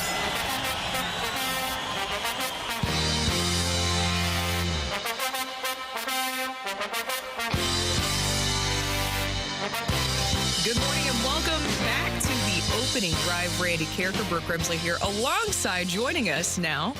Welcome, Danny Mac. Yes, I know ma'am. that you have been here before, but still. Yeah, back in the saddle. Back in the saddle on Morning Drive. So looking forward to it. Do you enjoy these fights with Randy? You used to have to produce these questions for him, right? Or have you ever had to do that before? I never had to do that for him, but I would basically listen to him recite a sports encyclopedia every night back in, 2000, no, it was before then, like in the mid-90s. Yeah. And all he would, somebody would call in and he'd say, Mike in St. Louis, how are you doing, sir? And then Mike would have a question and Randy would rattle off the answer. So I've been doing this for a long time, listening to Randy basically know everything in sports. Yeah, No make a big mind deal. for a reason. You got it. Just casually. You got it. And we're going to welcome in our fighter today, Colin. How are you doing? Doing good, guys. How are you this morning? Good. We're doing great. You ready to take on Randy Carricker in the fight? I will do my best here. All right. We'll get started with question number 1. The Bengals' 2000 wide receiver duo of TJ Hushmanzada and Chad Johnson were unique for a lot of reasons, including being the rare wide receiver pairing that played together in college and the pros. Which Pac-10 school did they both play their college ball at? Was it Oregon State, San Diego State, or Washington State? I believe it was Oregon State. Final answer? Final answer. Okay. Who is the last Heisman Trophy winner to take home the national title in the same season? Devontae Smith, Derrick Henry, Jameis Winston. I believe that is Devontae Smith. Final answer. Following last night's loss for Pac-12 football, the conference will officially go its final 51 years in existence without a consensus national champion. Which Pac-8 member won the last consensus title for the conference back in 1972? Was it Arizona State, USC, or Stanford? I don't know. Let's go with Stanford. Final answer. Question 4, who caught Kurt Warner's first touchdown pass in St. Louis? Robert Holcomb, Ernie Conwell, Roland Williams. Let's go with Robert Holcomb. Final answer. All right. All right, we will double-check our score, and we will bring in Randy Carricker. Colin, how are you feeling? Not great. Not a big Pac-12 fan, so those questions were a little bit difficult. What do you mean? You don't know the Pac-8? Come on. Pac-8, yeah. Pac-8. People forget that there was a Pac-8. Yeah. And look who comes rolling in, Mr. Randy Carricker. What'd you go get, a snack or something that you have to have Rocco get you? You didn't watch me walk out with my grapes? Oh, okay. Oh, he's all about the grapes. You got to hang out, though, by the door, and you should know this by now. Uh-huh. I've done a lot of shows with you and done Morning Drive with you. Mm-hmm. You need to be hanging around the door. Because then we all get nervous. Where's Randy? We need to have he's always there. I'm out there talking to people. I was talking to learn. Okay, well, I just think out there chit-chatting. Yeah. It's an excuse. Gives me a little exercise. See, there's King Scott right there. We need to there focus he on is. this show. Well, Randy, say hi to Colin. Colin is your fighter today. Good morning. How you doing, sir? Doing well, Randy. How are you this morning? I'm doing great. Thanks for listening. Thanks for playing. We appreciate it. All right. With the grapes ready to go, Diet Dr. Pepper today. Yes. You ready to take on Colin? I am ready. Question number 1, Randy. The Bengals' 2000 wide receiver duo of TJ Houshmandzadeh and Chad Johnson were unique for a lot of reasons, including being the rare wide receiver pairing that played together in college and the pros. Which Pac-10 school did they both play their college ball at? So this is TJ Houshmandzadeh and Ocho Cinco, correct? Yes. TJ Houshmandzadeh is a really good guest, by the way, for many NFL immaculate grids because he bounced around. He actually played for a lot of teams. So use that one, kids. Pro tip. Chad Johnson and TJ Houshmandzadeh both played, I believe, at Oregon State. They were Beavers. Question 2. Nice Beaver. Who is the last Heisman Trophy winner to take home the national title in the same season? I'll tell you what, it's 8:40, and it was a lot of fun being with you guys. Dan is trying to find different ways to exit right now. In hour Randy? 40, we got fired. Canceled about 20 times. From Naked Gun. Thanks, I know I just what it had it is. stuffed. Oh, my God. Focus. Okay, can I get the question again? Sure, Randy. Okay.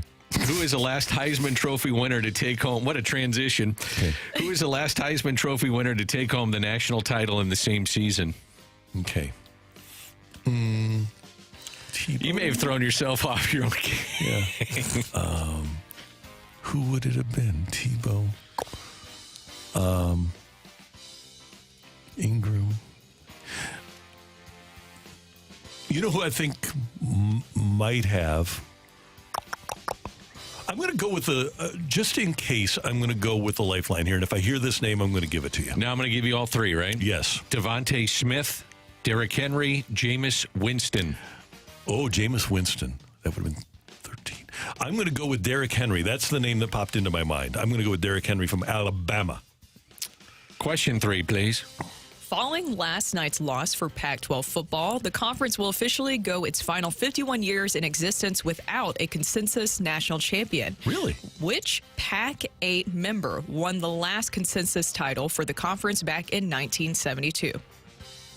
That's amazing to me that they didn't have a national champion. Well, you have the revoked one, which I'm not counting here. Okay, got it. Because it's revoked. I am still going to go with Southern California. I'm going to go with USC. I'm just going to play the odds there. I think DV didn't win a championship, but he did win the Rose Bowl. And that was at UCLA. But I'm going to go with USC because it just makes sense. Question 4, who caught Kurt Warner's first touchdown pass in St. Louis? Kurt Warner's first touchdown pass, 1999, Baltimore Ravens opponent. I'm going to say that it was 86, Roland Williams. It's a spectacle. I'm going to go with Roland Williams, Dan. All right, Matthew. This was an incredibly close fight, just a one-question win. Thankfully, my tiebreaker will survive another day. We have an outright winner in today's fight. Does Randy Carricker continue to roll on through the start of this year with his winning streak, or is Colin going to play spoiler here on a Tuesday? Ring that bell. The winner and still champion of the fight, Randy Carricker. I'm sorry, Colin, you got close. Randy Carricker needed the last question to beat you, and he beat you 3-2 today. Thanks so much, guys. Thank you. Thank you for joining the show. Yeah. Let's go through the questions and answers. The Bengals 2000s wide receiver duo of TJ Houshmandzadeh and Chad Johnson / Ocho Cinco were unique for a lot of reasons, including that they played together in both college and the pros, and that was, in fact, Oregon State, the member of the Pac-10 at the time. I'm going to check. Did they play JUCO together, too? I thought they did. They might have played JUCO together. Like Yeah, at 'cause- Cerritos? That's how they wound up going to Oregon State togetger. But TJ left JUCO a year before because TJ played 2 years at Oregon State. Chad Johnson only played 1. So I guess he left a year earlier from So they wouldn't have played together then. Yeah, maybe. I don't know if they went to the same one or how that worked. Okay. The last Heisman Trophy winner to take home the national title in the same season back in 2020, Devonta Smith took it home and then had the big game in the national title game with 12 catches, 200 yards, a couple touchdowns, just had a bunch of records there. Good.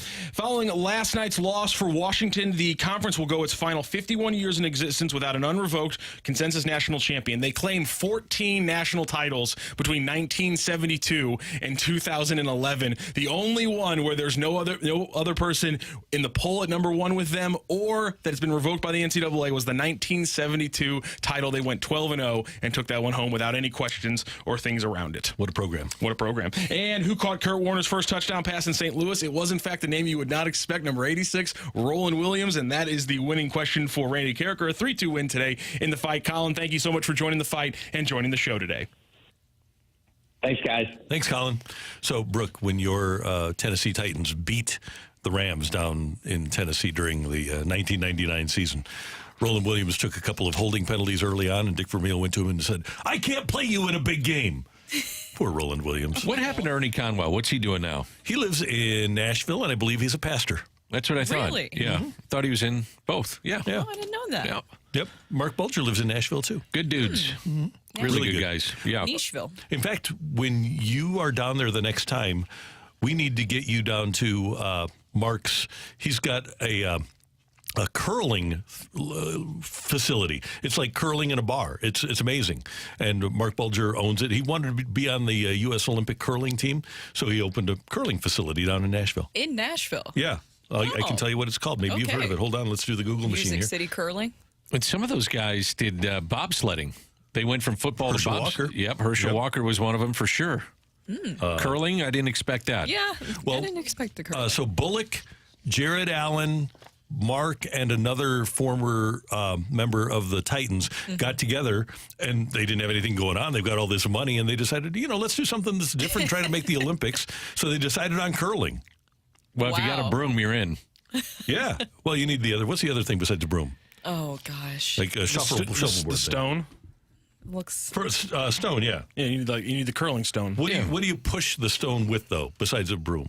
What's the shuffleboard thing? It's got a handle on it, and you slide the stone down there, and then you have two shuffleboard things. But then there's the little thing. You? I know what you're talking about. The thing that that you see them pushing. That it looks like a broom. Is it not? Are they not like both like a squeegee and a broom? Is it not? I thought you rolled. There's got to be some technical names. Slide to the line, and you have it in your hand, and you slide the stone down. Yeah, that's what I thought. Do you want Mark's place is called T-Line, T-E-E line, and if you want to get him on, we can talk about it. Mark's talk great. about curling. Yep. Yeah, it sounds like we might need some help with that a little bit.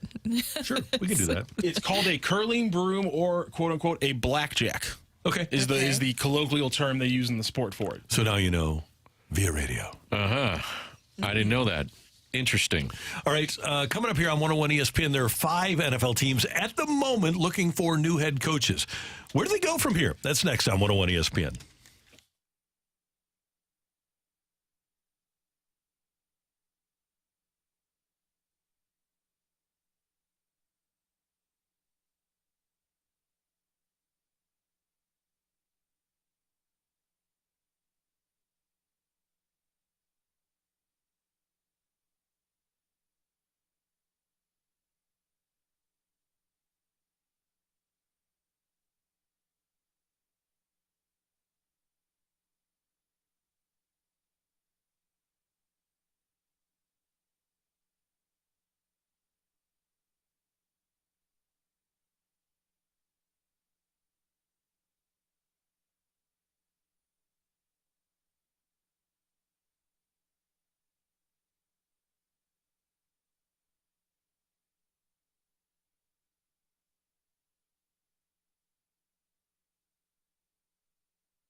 Hey, guys, after we pass the age of 30, our testosterone level drops and our energy level drops. If you want to get back to the way you felt when you were in your 30s or in your 20s, and if you're beyond your 40s, in your 50s, and your 60s now, I want you to go to Mentality at lowtusa.com. I use it, and it makes a huge difference in your life. What they do at Mentality is find out where your testosterone level is, and inevitably, your testosterone level as you get older is going to drop.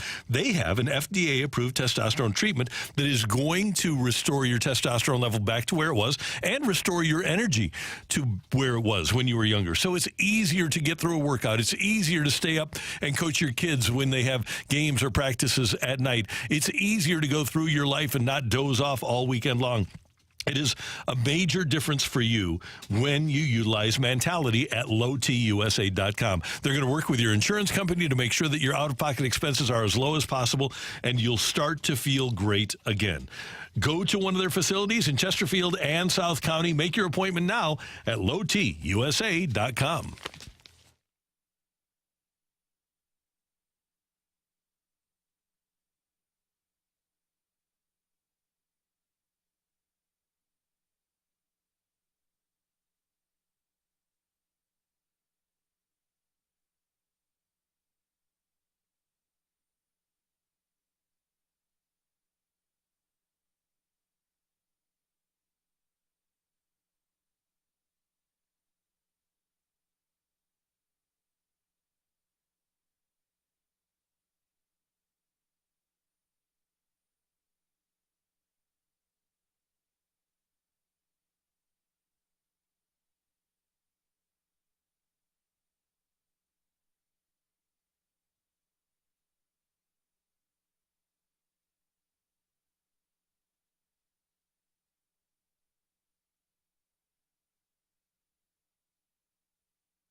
The opening drive on 101 ESPN. Nope, not doing it. 5 coaching openings. Not doing it, Randy.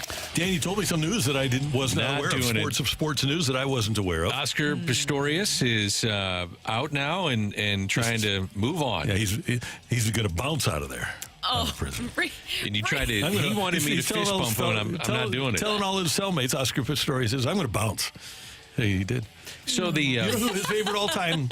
His favorite all time. You know, the Commanders fired Ron Rivera. Bill Belichick is still out there. We don't know about Jim Harbaugh. How about that Antonio Pierce? Not sure what happens with him. Let's go one at a time here. There are 5 openings right now in the NFL. See, I got him back. I got him there focused. You've got Vegas, you've got Carolina, you've got the Chargers, and now you've got the 2 that were opened up yesterday, Atlanta and Washington. Let's start with Vegas because pretty much everybody seems to think that Antonio Pierce should be the guy, except for maybe Mark Davis.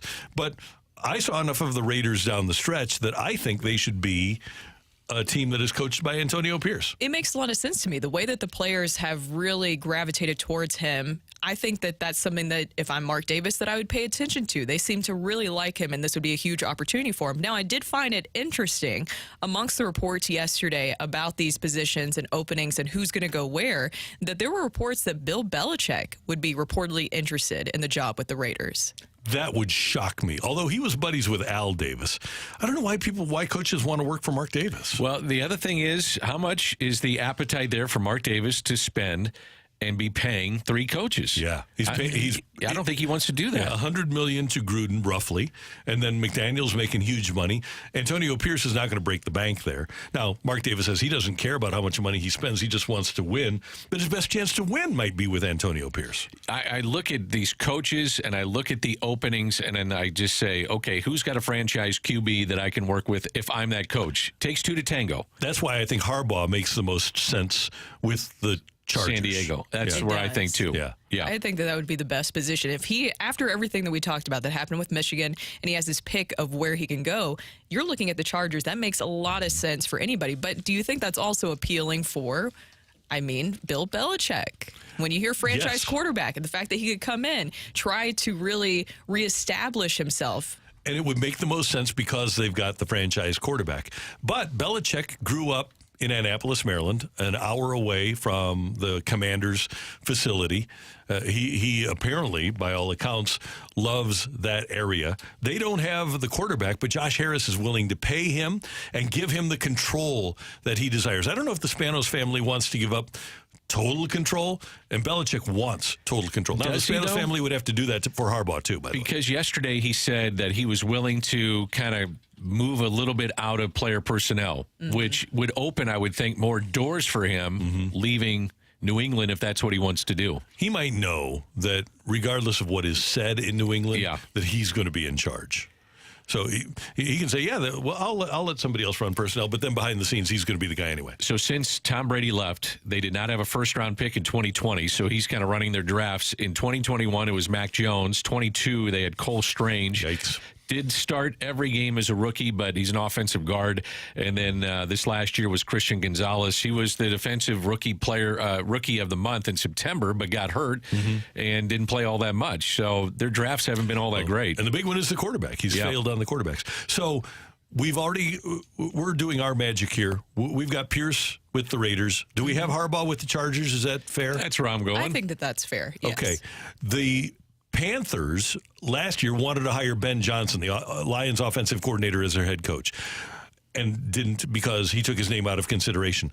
Now word is that David Tepper has, the multi-billion-dollar owner of the Panthers, has a blank check ready for Ben Johnson, the offensive coordinator of the Lions. And the GM is out, too. Yes. So it's a clean slate. Yeah, I could see Ben Johnson landing there. Well, we talked about Mark Davis, but what about Tepper with his reputation? Is that something that is going to be appealing to a lot of coaches? If you have a blank check, I think it's much more appealing. Money speaks. Yeah. It's a good point. Yeah, I think you're right. I think if you come in and you blow the doors off of somebody, they're going to say, yep, looks like a good place for me, and I can get along with the owner. Although the owner has not gotten along with a lot of people here the last 3 years. That's the issue, yes. Right. For sure. But there's only 32 of the jobs, and if you're the highest paid coach in the league, good point. Blank check. Yeah. And there's only 32 of them. Right. That's a very important point. Okay. So can we put Belichick, is it safe to put Belichick in Washington? Can we do that? I think he's going to try to go to San Diego because he'll have a franchise QB. I think so, too. I think he will try, but then for San Diego. If I were the Chargers, I would want Harbaugh over Belichick. Bill Belichick is 72. Yep. I mean, that's something to keep in mind as well. And so is Pete Carroll. He's 72 and looks like he's 40 years old and jumping around. He doesn't run up and down the sidelines at all. Yeah, no kidding. And then Atlanta, I don't know what the hell Atlanta's going to do. I have no idea. At what point, Eric Bieniemy, where does he get a chance? Because I feel like his name's going to be brought up in a lot of conversations. Now, I know that you can bring up things with the Commanders, but look at what's happened with the Chiefs. And I think that there's definitely a tale there of Eric Bieniemy, his exit. A lot of those details have been missing with the Chiefs' offense since his exit. That's a great question. And maybe he is a fit for the Falcons. Bieniemy's a really, really good coach. And you make the most salient point is, granted, they've lost some receivers, but they've also lost that edge, that razor-sharp edge that they had when Bieniemy was there. And Bijan Robinson in Atlanta wasn't really used. Yeah. I mean, he wasn't used properly, at least in my opinion. He wasn't getting enough touches, and if you've spent that kind of pick on that type of player, you got to get the most out of him. I thought the most interesting hire out of everything that's going on with the coaches and who goes where was that the Commanders hired a two-time NBA Executive of the Year in Bob Myers, and he's the one that helped build the Golden State Warriors and their dynasty. He was doing television. He was in basketball, and the Commanders come out and say, you know what, we're going to try to do this with him as a guy leading our charge on our coaches. Apparently, they've contacted 9 different people already for the coaching search in terms of people they're going to bring in. But I just found that really interesting. Not that it's a bad thing, like we were talking about earlier. You get a different set of eyes, somebody that's not involved intimately with the league and maybe has different ideas, but a 2-time NBA Executive of the Year to come in and have a prominent role in your organization. Smart guy and a former agent. I think that's a really smart move on the part of Washington. I don't know if I'd want to hire him as my GM, but I think having him as part of the search process to find your new people, He understands good people. I felt bad for Ron Rivera. I really did. He has beat cancer during his time there. He had 2 different owners. He had 8 different starting QBs and went 26, 49, and 1, and that's the bottom line. Do you win? But, man, did he endure a lot when he was there. A ton. Yeah. He name change. I mean, he went through all that. He was basically forgot about that. Yeah, he was the face of all of that stuff with the name change and Snyder. He had to handle PR. He had to do everything. Yeah, it is a shame. Yeah. Okay, one other question for you. Pro Football Talk has a piece up, and the question is: will Andy Reid retire after the 2023 season? Andy Reid has said, "Why should I retire? I've got Patrick Mahomes." I can't imagine that Andy Reid would call it quits when he still has Patrick Mahomes on his side. I don't know if I buy into that either, but sometimes where there's smoke, there's fire. I just can't believe that would exactly happen, right? Well, I look at it as maybe he knows something that we don't. If he says he's going to retire, and to Randy's point, you do have Patrick Mahomes, but there's some deficiencies on offense this year, catching the football, things like that. Kelsey's getting older, and maybe he says, you know what, this is the best it's going to be, and maybe it's time for me to move on. But when you have a franchise QB like that, I would imagine in that league, QB-driven, it'd be awfully tough to walk away from that. 100%. And that's why I bring the reason I bring that up is because you brought up Bieniemy's name. If you're the Chiefs, he's the guy. Do you bring Bieniemy back, or is Spags the guy? That's a good point. Although Spags has done it before, we saw it in St. Louis, but I'd look at Bieniemy with his pedigree with that offense. I think he deserves a shot. It feels like this is his time. And it's easier to get a defensive mind to be a defensive coordinator than an offensive mind. There's a million defensive coaches running around.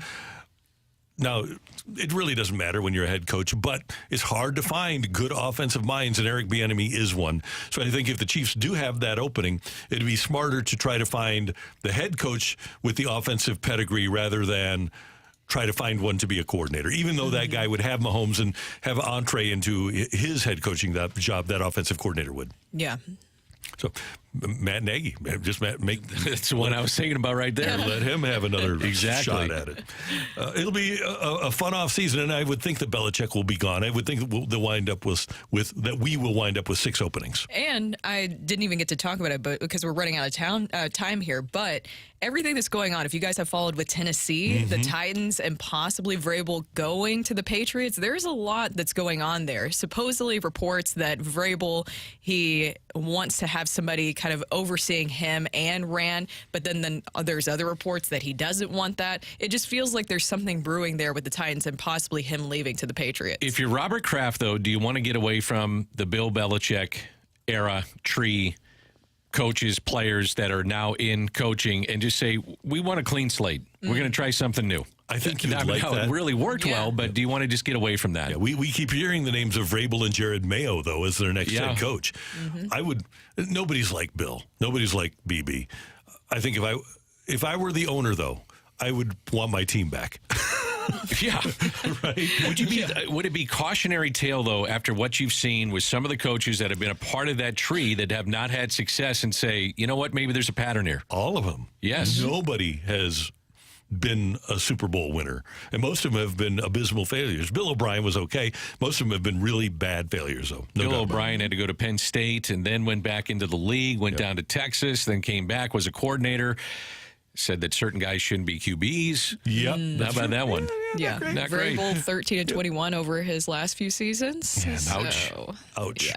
So there's a lot happening. Machinations. Thank you. In the National Football League. Coming up, our machinists. Yeah. Our rush hour reset coming your way on 101 ESPN.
Hey, I want you to know about my friends at Hoffman Brothers, especially on days like this when it's so cold and miserable.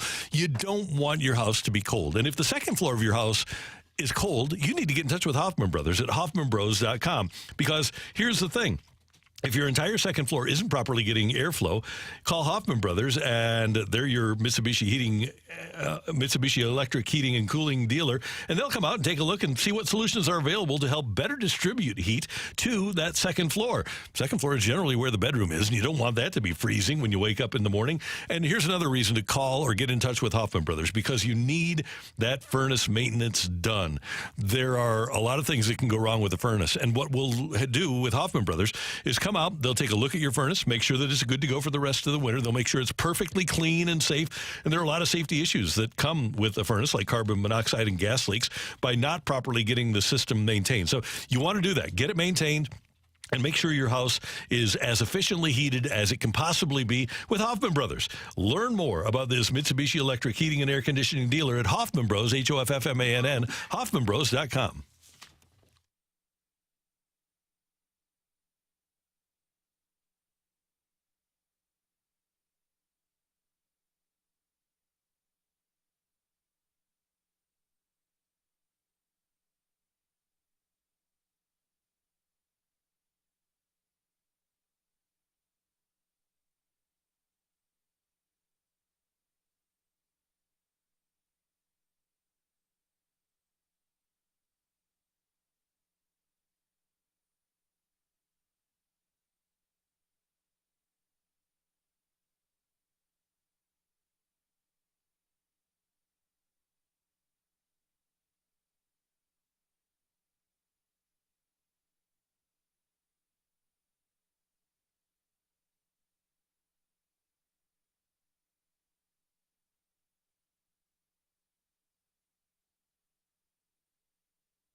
It is 9:07 in St. Louis. Time check brought to you by Clarkson Jewelers, an officially licensed Rolex jeweler.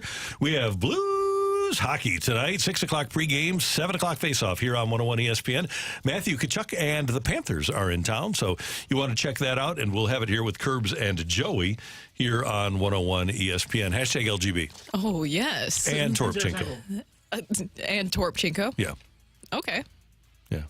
Got to do LGB and T. Okay, Randy. Dan is going to leave. We just got him here today, and he's going to leave. I'm just taking it all in. Just taking it in.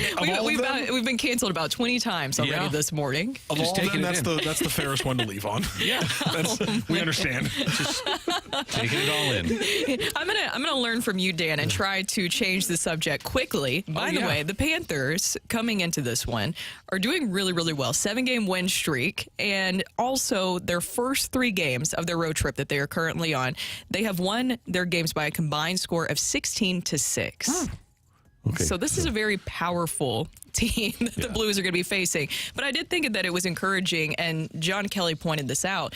The Blues have been, while these games have been close that they've won recently, they have been doing a really good job of limiting the other team's top lines. Yeah, they've done a really good job defensively overall. And as you mentioned earlier, Brooke, Binnington has been playing exceptionally well. Meanwhile, college football last night, Michigan wins the national championship 34-13 over Washington. J.J. McCarthy, the Michigan quarterback, was great again and talked about the journey to the championship. We came a long way, but in order to accomplish things like this, you got to go to those, dark places where everything's not great. And, just the response, the urgency right after that last game last year, it was different. I knew it, just from being on the podium last year and saying that we'll be back. I knew the guys that were coming back, and I had this feeling that it was going to be where we are right now. And, just all credit goes to, the players on this team, everybody in that facility, Coach Harbaugh. Like, that man, he's the reason we're here today. So just all thanks to him and to everybody on the team. McCarthy, 10 of 18 for 140, didn't turn the ball over, had 4 rushes for 31 yards. A couple of those were big first downs. And Michigan, under Jim Harbaugh, rolls 34-13. The best throw I saw in college football this year was Michigan-Ohio State, and the safety of Ohio State turned his head in a blink of an eye, and J.J. McCarthy put it on a thread for a touchdown. I'm very curious what his draft status is and where he's going to go. He'll be probably a top 5 QB taken, maybe top 3. I'm also curious about the one that really fascinates me is Michael Penix and what he did against Texas and the fact that he can throw a deep ball. It seemed like last night, guys, I don't know if you agree, but he was throwing off his back foot the entire time, and meaning that there was just pressure constantly with him. And there's a couple of throws that he could have had, maybe changed the game. Didn't happen. And we'll see where Michael Penix winds up in the upcoming draft. Yeah, I don't even know if you could say that it would be tough breaks for Washington that they experience. It's just that they just could not execute under pressure. So I do wonder how much this will affect Michael Penix Jr. And by the end there, he was quite literally limping away. His ribs, you could just tell he was absolutely beat up. Yeah. And we talked about the offensive line that is in front of him. They won an award for being the best offensive line in the country. And Michigan just absolutely pierced through them. And they were able to get to Michael Penix Jr. He looked like he was a step off all night. And he couldn't just execute in the way that he wanted. And there was just so many turning points. You had that O'Doonsday, that pass that was negated, and I know that was something that was controversial in some ways for some people. I don't think it was necessarily. And then there was just so many drop passes and misconnections there, especially that Will Nixon one. Did you guys remember that? Oh, yeah. That was a huge point, too. The analyst for the game, Kirk Herbstreit, on the Michigan defense. This is our 5th time we've called Washington football game, and we've watched everybody play. You have a great appreciation for who they are. It makes me appreciate Michigan and what they did tonight defensively, because we just watched Washington against Texas, and it looked like Madden's video game. I mean, Michael Penix was throwing darts all over the field, and all of a sudden a week later he plays this defense, and they do this to him. It wasn't just that he didn't put up numbers. He was confused. This is a guy that's had answers the last 2 years against everybody they've played. Tonight, he didn't know if they were coming or going. And again, I give Michigan the credit for that. That's not just having an off night. That's the defense that you faced creating that. And credit to Michigan for allowing Jim Harbaugh to build a staff that reflects the way he wants to play and being willing to spend the money on the staff. And it's not just the coordinators, but the entire staff that built a defense that is smart enough. That's one thing Irby talked about during the broadcast last night, was how smart those defensive players are. They're recruiting the right guys to play the system, too. One of the things I appreciate about Jim Harbaugh, and I think it was when the pandemic hit and there were coaches and personnel with their quote-unquote front office working in their athletic department that were cut, and he took a pay cut and said, pay these people whole. I appreciated that. I thought, you know what, you can think about what you want about Jim Harbaugh, but that's a check in the box of I appreciate it, and that's the right thing to do. And we'll see what he does after this. 100%. This was him riding off into the sunset. You remember the end of Grease where they just go off in that car and they just ride away? That's 100% what's happening there. If you thought he was staying, to me that answered the question. He's going to definitely leave. He's going out on top.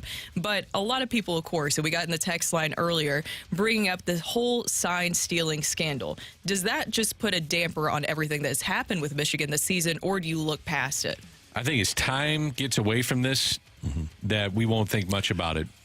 I bet you Michael Penix last night, he wasn't feeling sign stealing as much as he was feeling just getting slammed around by that physical defense. And that offensive line, they didn't need sign stealing. They were big and strong. All they needed to do was bully the defensive front seven of Washington, and they did. I thought the first drive of the game, it was 8 plays, 84 yards, and they threw the ball twice. I thought, that's it. I mean, this is their dominance up front, which it was, and then wait to see what happens with Washington's first possession, and their defensive line was awesome. I mean, they just won in the trenches, and they beat them up. We had Dan Deerdorf on the show yesterday. One time when Kerry was here, we had Dan on the show, and Kerry was talking about how much he loved football because he could just take the breath of somebody away and it was legal. He could do it. He could just hit them so hard that it took their breath away. And Dan said, I always liked it in the fourth quarter when I could want a guy to turn left, and I would turn him left. I would want a guy to turn right, and I could turn him right. That's what was happening last night to the Washington defense in the fourth quarter.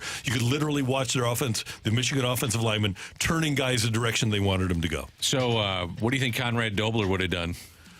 Conrad... yeah, it would not have been a pleasant experience. No, it wouldn't have been. No. Do you guys think now that it's all done that the 4 teams that got in were the right teams? Yes, I agree. Yes. I think they were. What about Georgia, though? Do you think those teams could have beaten Georgia? Everybody was talking about that last night, Dan, because you wonder about that. I would have liked to see Georgia and Michigan face off against each other. Who would have been the one you leave out, though? Texas? After they had beaten Alabama? But that's the whole reason. Alabama it felt like with Georgia? Texas, when you put Alabama in, you had to put Texas in because of what happened during the season. So right. that was a big point there. Here's one thing I wish they would do in that committee, though. Don't take every game at the same value, because games that happen in the first 3 or 4 games of the season aren't as the same as games that happen in the last 3 or 4 games of the season. College teams, they don't play any preseason games. You don't know what your team is in game 1 or 2. Right. And you look at what Alabama did against Texas, and at that time, Milroe was not the same player that he wound up being at the end of the year, to your point. Yeah. So it was a different team. Yeah. Coming up here on 101 ESPN, with the addition of Andrew Kittredge, how does the Cardinal bullpen stack up for 2024? That's next on 101 ESPN.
Hey, folks, I don't have to tell you that different real estate agents are going to sell your home for different amounts of money. So the agent you choose to sell your home matters to you. Here are the facts. Gloria Lou with Your Home Sold Guaranteed Realty sells faster and for more money than the average agent. Gloria has guarantees in place that allow you to rest easy. Not to mention, Gloria already has buyers. That's right.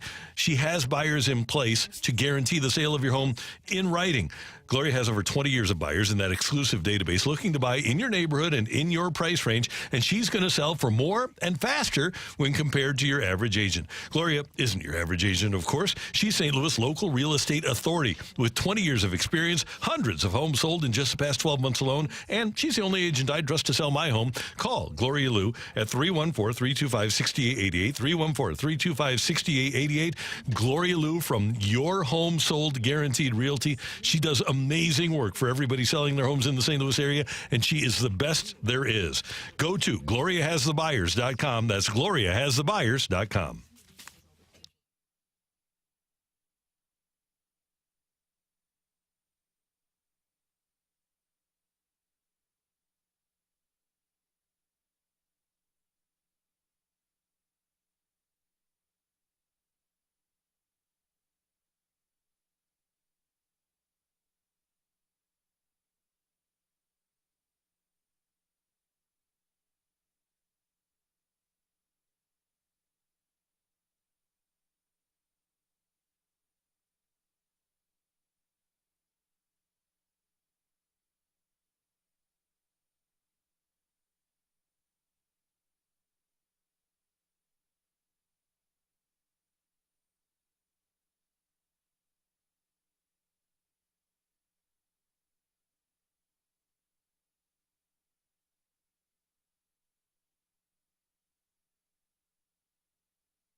Last week, before we knew that the Cardinals were going to get Andrew Kittredge. Actually, we might have done it I think we did it Thursday, and the Blues got Kittredge on Friday. But we were talking about the Cardinal bullpen and the way it's going to be built.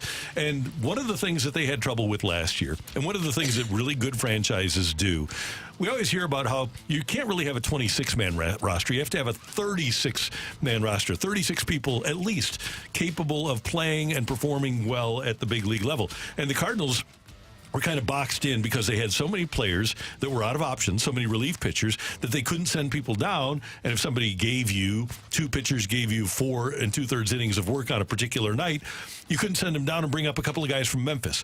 One of the things the Cardinals needed to do was fix that. So let's look right now at who we look at as locks and who we look at as Memphis shuttle guys for the Cardinals. Helsley is going to be here, right? Yes. And Gallegos is going to be here? Yes. And Kittredge is going to be here. Yes. Yo-Yo Romero is going to be here. Yes. Okay. And then I have it this way. I think the loser of the Zach Thompson, Steven Matz starting job battle, I think that person winds up in the bullpen. Agreed? Yes. Mm-hmm. And then here's a tough one. You missed another lock for me. Okay. Andre Palante. Okay. I want to get to him. Okay. What about John King? Did he show enough? Is he a lock? Or do we only really have 5 locks?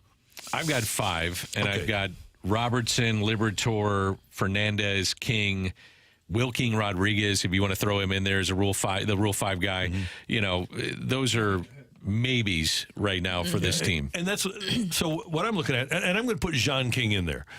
I don't know why, but I am. But I've got, to your point, Danny, I've got Palante as one of the guys on the Memphis shuttle because he has options left. I've got Palante, Riley O'Brien, came over from Seattle. And you had mentioned, one of you guys mentioned that Chaim Bloom actually was involved with his drafting by Tampa, right, when he came into baseball. Yes. Nick Robertson, Tekoa Roby, and he might be a starter down at Memphis. Ryan Fernandez, who also came from Boston. Kloffenstein, who was part of the Baltimore trade, the Jack Flaherty trade last year. Liberatore, I don't know about James Nail, but he's still on the roster. And then Tink Hence. I look at that group as a group that could conceivably be a group that we see on a rotational basis. Now, baseball has changed the rules so that you can only send a guy up and down 5 times during a year. So you need more players, more pitchers to be able to do what I'm talking about and rotate certain guys in. Matthew Liberatore, where does he fit into this conversation? Is he going to start down in the minors as a starter, and then they're just going to let him do that? Or eventually, I feel like that he's a good fit for the bullpen. I do too, but here's the thing. If you have King and Romero and the Thompson Matz loser, Liberatore would give you 4 lefties in the bullpen, 4 lefties and 4 righties. I don't think you can do that. I don't either, and I think 70% of the league is right-handed pitching. So it just doesn't seem like that would fit. Now, if you've got guys that can get, if you have lefties that can get right-handers out, then he's kind of a neutral pitcher, if you will. He's not righty or lefty. He just gets people out. Going back to the Liberatore, you also need to protect your rotation too. Right. These aren't spring chickens. And so, to sit there and say, well, this guy's going to take the ball every 5th day, like the 2004 club was amazing. What gets overlooked was that until a doubleheader, I think it was in September against the Pirates, and they brought up Danny Herron to make that start, that every 5th day was the same guy every 5th day. That just doesn't happen anymore. So whether it's Thompson or Liberatore, you need to be protected with one of those guys starting down in Memphis. Okay, Dan, I want to go back to why you have Palante as a lock in your bullpen. I want to go back to 2 years ago. I think that he can do that. It's there, obviously. And if you're a guy that needs a ground ball, then he's your guy. I mean, if you're a team that needs a ground ball, he's your guy. I think it can happen, but he's got to show it early and often, more so than he did last year. And with the situations that we saw him in last season, do you think that that's what just happened, is maybe that he just got burned too many times and that got into his head? Or what do you think that happened with Palante last season? I think it snowballed. I think when you don't have success early and you're still a young pitcher or player in the league and things that were working the year before don't work now, it snowballs. And his stuff wasn't as good. I mean, metrically and analytically, he was not quite where he was the year before. So the combination of those things, I think, hurt him. Yeah, you definitely saw that a lot last season. Are you guys disappointed that as we put this bullpen together, that the Holy Trinity does not exist anymore? Have you explained the Holy Trinity to Dan? So, Dan, last year there came a point in the last, 10% of the season, 20% of the season, when you'd have a game with Verhagen and Seelaw and Palante. If those 3 pitched in any combination, any order, that was the Holy Trinity of bullpen for me. And so now we're kind of missing out with Chris Vonderhaag gone. And with the departure of Seelaw. Yeah. Casey Lawrence was Seelaw. That takes me back to the Larry Lubers days. Oh, doctor. Late 90s, Larry Lubers. Number 70, right? Yeah. Travis Smith making some starts with that club. It was tough. That was a tough time in Cardinal baseball. What was that like? Just give it a word to describe it. Well, awful. The one thing that you had in the late 90s, and I was around it then, was that at least in 98 you had McGuire, so it overshadowed so much of the deficiencies with the club. And in 99 he had 65. And so when that happened, it kind of overshadowed the lack of winning, the lack of excitement with the club. You had excitement when he was up, but you didn't have a lot of excitement, wins and losses outside of that. And to their credit, that's when this whole thing changed going into 2000. They had a lot of people coming to the ballpark. To the DeWitt's credit, they spent it on payroll, made a lot of trades, and then wound up keeping those guys and gave them long-term deals. That model just doesn't seem to work anymore. No. It's just not going to be a feasible model. And there's multiple reasons. We'll get into it. We've got plenty of segments coming up before spring training. But the biggest reason he can't do that anymore is because of revenue sharing. Because now those teams that the Cardinals were able to cherry pick that specific year, in 2000, the Cardinals replaced their entire up the middle. They got Mike Matheny, they got Fernando Vina, they got Edgar Renteria, cherry-picked him from the Marlins. They got Jim Edmonds, they got Kyle, they got Hentgen, they brought back Menace, they got Veers. Dave Veers was your closer. Right. All of those, they built an up the middle in one off season. And a lot of that, Kyle, Veers, Colorado didn't want to pay those guys anymore. Yeah. Renteria, Miami didn't think they could pay him anymore. Edmonds, there was a lot of things going on, but one of the big things was they didn't want to pay Edmonds in Anaheim. So the Cardinals were able to take advantage of that. By the way, a month in, Jimmy signs that $57 million contract. Not even. I think it was like 3 weeks or something like that. Yeah. He loved it. Yeah. So to your point, what the Cardinals did in that offseason of 2000 is impossible to do now. Yeah, and you knew he had a young Rick Ankiel coming. Yep. And you were able to keep him. So still get all these players and keep your top pitching prospect, and was the top pitching prospect in baseball. Think about that. You wouldn't be able to do that now. Right. You know, point. if you're trying to go out and get Dylan Cease, you're giving up some serious thump maybe in your lineup, your everyday lineup, to go out and get that guy.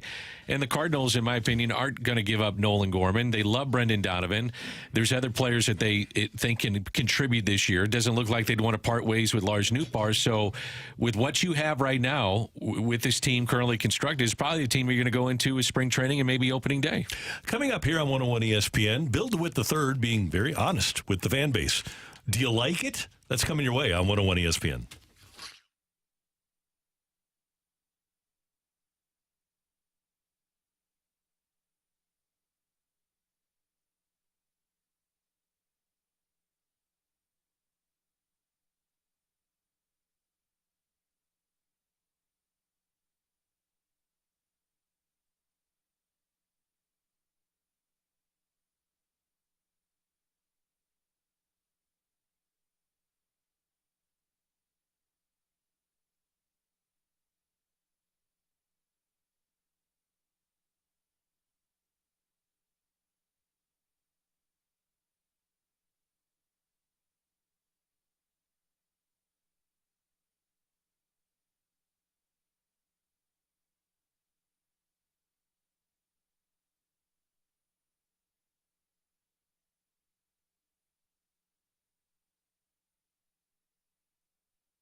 Together Credit Union is a great place to keep your money and invest your money. And if you're looking for a safe investment option, certificates of deposit are a reliable way to grow your hard-earned money. With a CD, you choose the term based on what your institution offers and how long you're willing to leave your money in the CD, and the amount of interest rate or return is a guaranteed percentage that you earn when the CD reaches the end of the term. And right now, Together Credit Union is offering a competitive 9-month certificate of deposit with an APY of 5.00%, required minimum balance of $1,000. And all you have to do is visit your nearest Together Credit Union branch or go online to togethercu.org for details and start growing your savings today. Together Credit Union is a great local organization, and if you become a member, you're going to love the way you do business, because the way they do business with you is the way that you want to be treated. You'll love Together Credit Union. Learn more today about their great certificate of deposit deals at togethercu.org.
This is Rocky with your Sports Center update, driven by Johnny Londoff Chevrolet and Johnny Londoff Autoplex. Last night in the college football playoff national championship game, Michigan outlasts Washington 34-13 behind a big game from their running backs. Donovan Wilson with 2 long touchdowns to open the game, and then Blake Corum with 2 shorter touchdowns to put it away for the Michigan Wolverines. And tonight the Blues are back in action, facing off against the Florida Panthers. It'll be a 7 p.m. puck drop at Enterprise. It means you can catch the pregame show right here on your home with the St. Louis Blues starting at 6 p.m. That is your Sports Center update, driven by Johnny Londoff. Find your roads and shop 24/7 at londoff.com and londoffautoplex.com. Are you kidding me?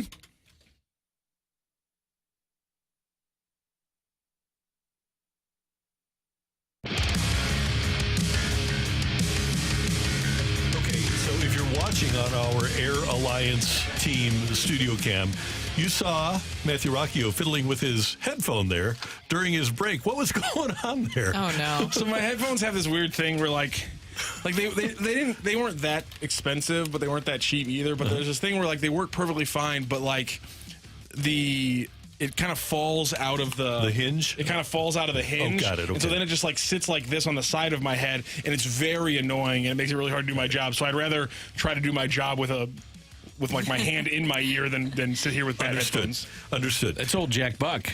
Hello. Hello. Yeah. He'd have the one here or one hand up to the ear. Yeah. Yeah. Okay. Speaking of Jack Buck, he and the DeWitt family were very close. And last week at the announcement that Billy Joel and Sting were going to be performing over at Busch Stadium on September 27th, tickets available, by the way, on Friday, and we're going to give away a pair in our next segment. But our buddy John Denton from Cardinals.com talked to the Cardinal president, Bill DeWitt III, and asked him about transactions for the rest of the offseason. And Bill DeWitt III, to his credit, said this: "Look, I think we're always open to improving our club within reason, but, we've already made some big moves." He said, "With payroll, it has to be thought of in the context of the whole business with all the investments we're making in other aspects of the product on the field. And then there's the revenue picture, which frankly is a bit challenging this year relative to last year when you think about what's happening with local television, etc. So we're making a pretty big push by raising payroll and having revenues somewhat challenged. It's actually quite a commitment. Now, is there a little more payroll room there? It depends on the deal." I appreciate that knowledge. There are a lot of national people, not local people, but national people that think the Cardinals would still be in the hunt for Jordan Montgomery or Blake Snell. They were never going to be in the hunt for those guys. I, as a fan, for better or worse, I like to know where I stand. Spring training will start in just over a month. This is the roster they're going to go to spring training with. They're going to go get Dylan Cease because they don't have a baseball deal to make for Dylan Cease. So this team, which I view as an 81, 82 win team, might be better. I don't think they'll be much worse if they don't have injuries, don't have any injuries at all. This is what it is, and I'm happy to know that.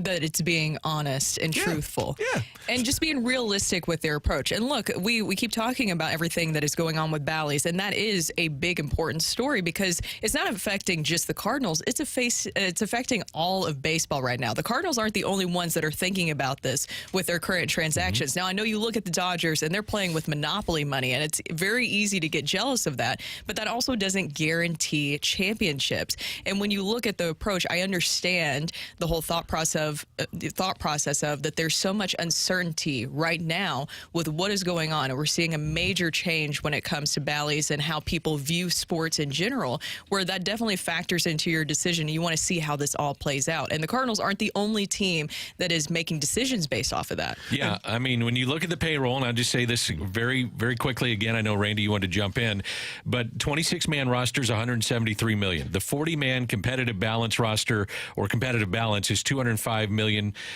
just a little bit over that. That's 10th in baseball in both those categories. Now, one thing you could say is that's good. I mean, you're top 10.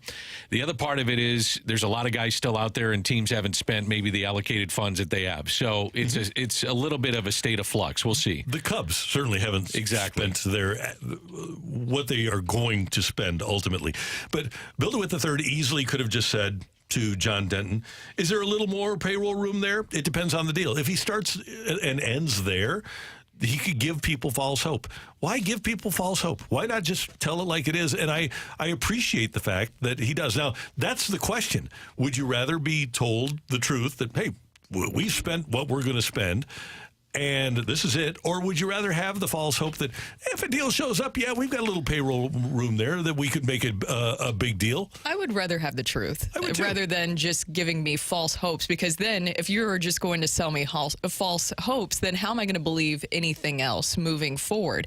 Now, we already have some texts coming in where people are very upset saying, that we are protecting DeWitt and everything here. I think you have to be realistic, too, about the situation. Now, I was a huge fan, Danny. I talked about it all the time. Huge fan of Yamamoto, and who isn't? Huge fan of Shohei Ohtani. But I knew at the end of the day it wasn't realistic that they were going to be able to go out and spend the money to get those types of pitchers. Well, I don't think anybody can even be close to what the Dodgers are doing. So no, it's not even real, is what it doesn't even feel real what they're doing right now. Their television deal is over $7 billion, and the Guggenheim conglomerate manages over $300 billion in assets. So when you're talking about trying to swim in those waters, it isn't going to happen. And they've spent over $1 billion on free agency this year. So throw them out the window.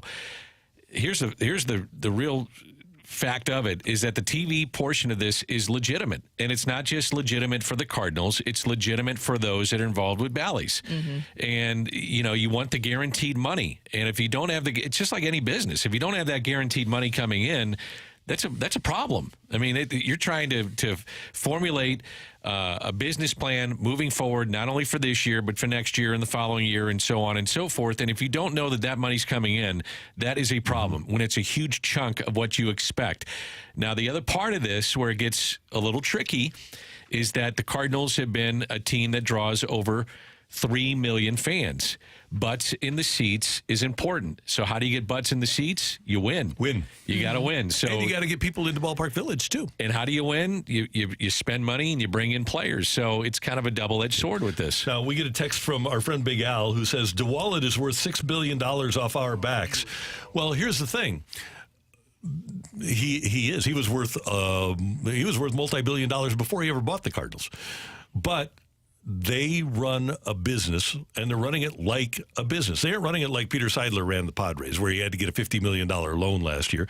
They run it as a business. So just because somebody is worth a bunch of money doesn't mean they're going to pour their personal wealth into payroll. I would love it if the people that run Hubbard Radio, who are worth billions of dollars, would pour that money into my payroll. But it ain't going to happen, right? It's just not. And I think we have to be realistic. Your boss, Big Al, probably has a lot of money. But you know what? You can ask for more, but are they going to try to take out a loan so they can pay you more? No, it's not going to happen. Or are they going to give you part of their personal fortune? No, it's not going to happen. It just doesn't work that way. That's not how billionaires become billionaires. Oh, you started this by saying, would you rather have the truth of what he's come out and saying or not?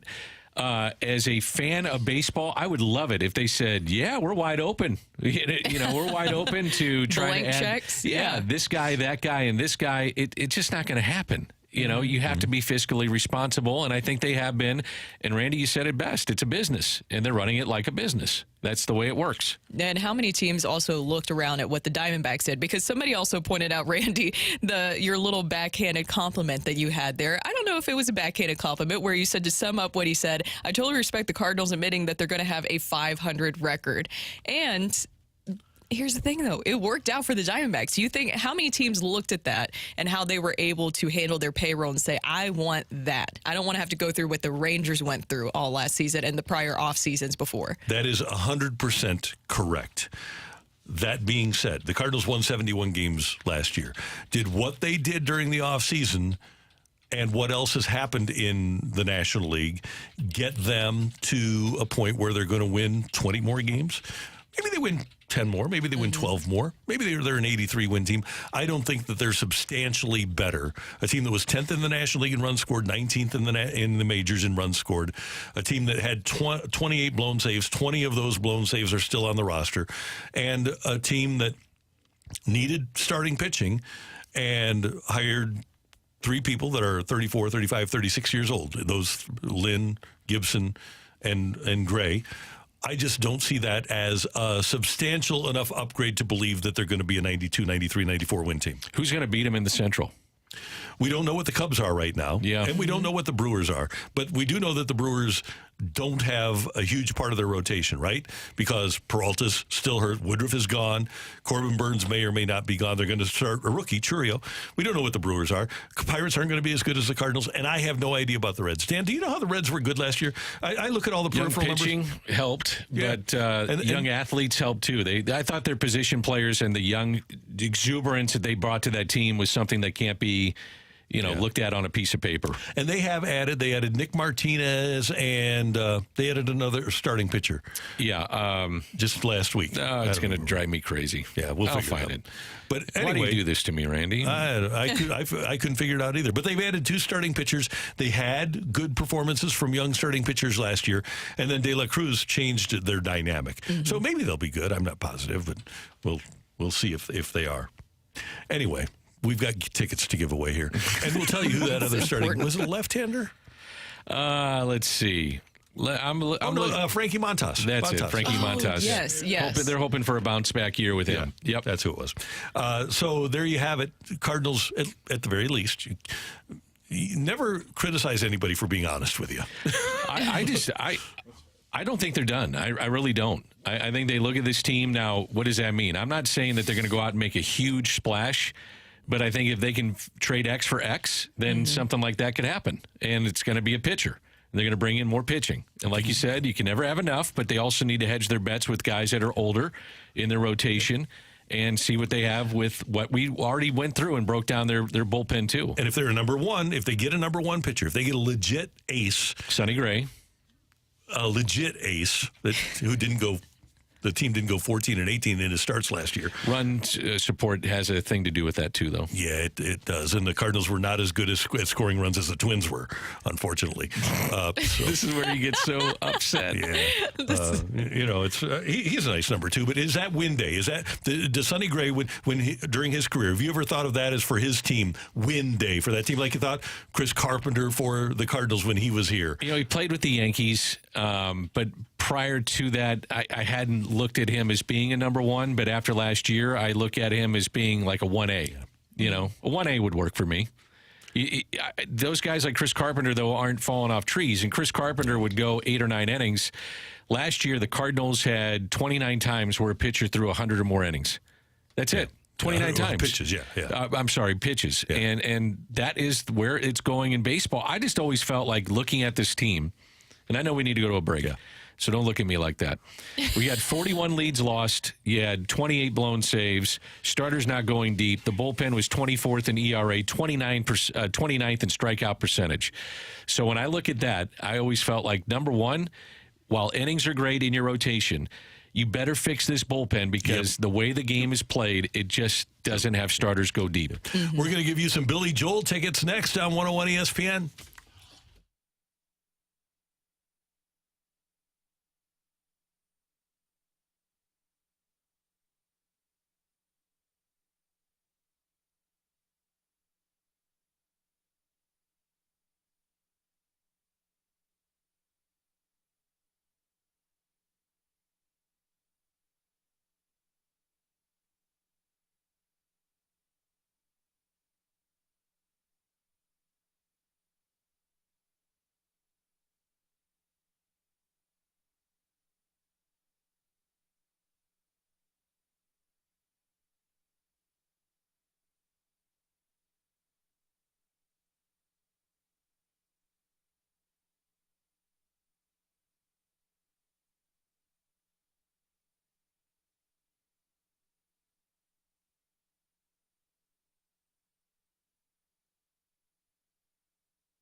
Hey everyone, it's Brooke here, and I want to tell you about my experience riding with Metrolink. Look, you have Blues home games going on this week, a 4-game homestand for the Blues, so it'll be a great chance to take the Metrolink over there, and it takes you right to Enterprise Center. I decided to do that not too long ago, taking it straight to a Blues game. I live over in University City, so we have a Metrolink stop that is right by our house. I was able to look at the schedule, purchase a ticket. By the way, Randy, only $5 for an all-day ticket. Get on there, and it took me right over to Enterprise Center. It was super easy to do. Didn't have to worry about parking or anything like that. And Brooke, I know that you look at this as a great way to support your community because riding Metro supports local business and helps reduce traffic congestion. It reduces your carbon footprint in the area and really does make life a lot simpler. And it's nice and warm once you get on that Metro train, and you don't have to worry about driving. You don't have to worry about paying for parking. And a healthy and vibrant public transportation system is going to be critical in attracting those all-important businesses that we're trying to get here in St. Louis. They create a significant amount of jobs in our region. It is Metro. In short, thanks to Metro, you don't have to drive to thrive.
and roll.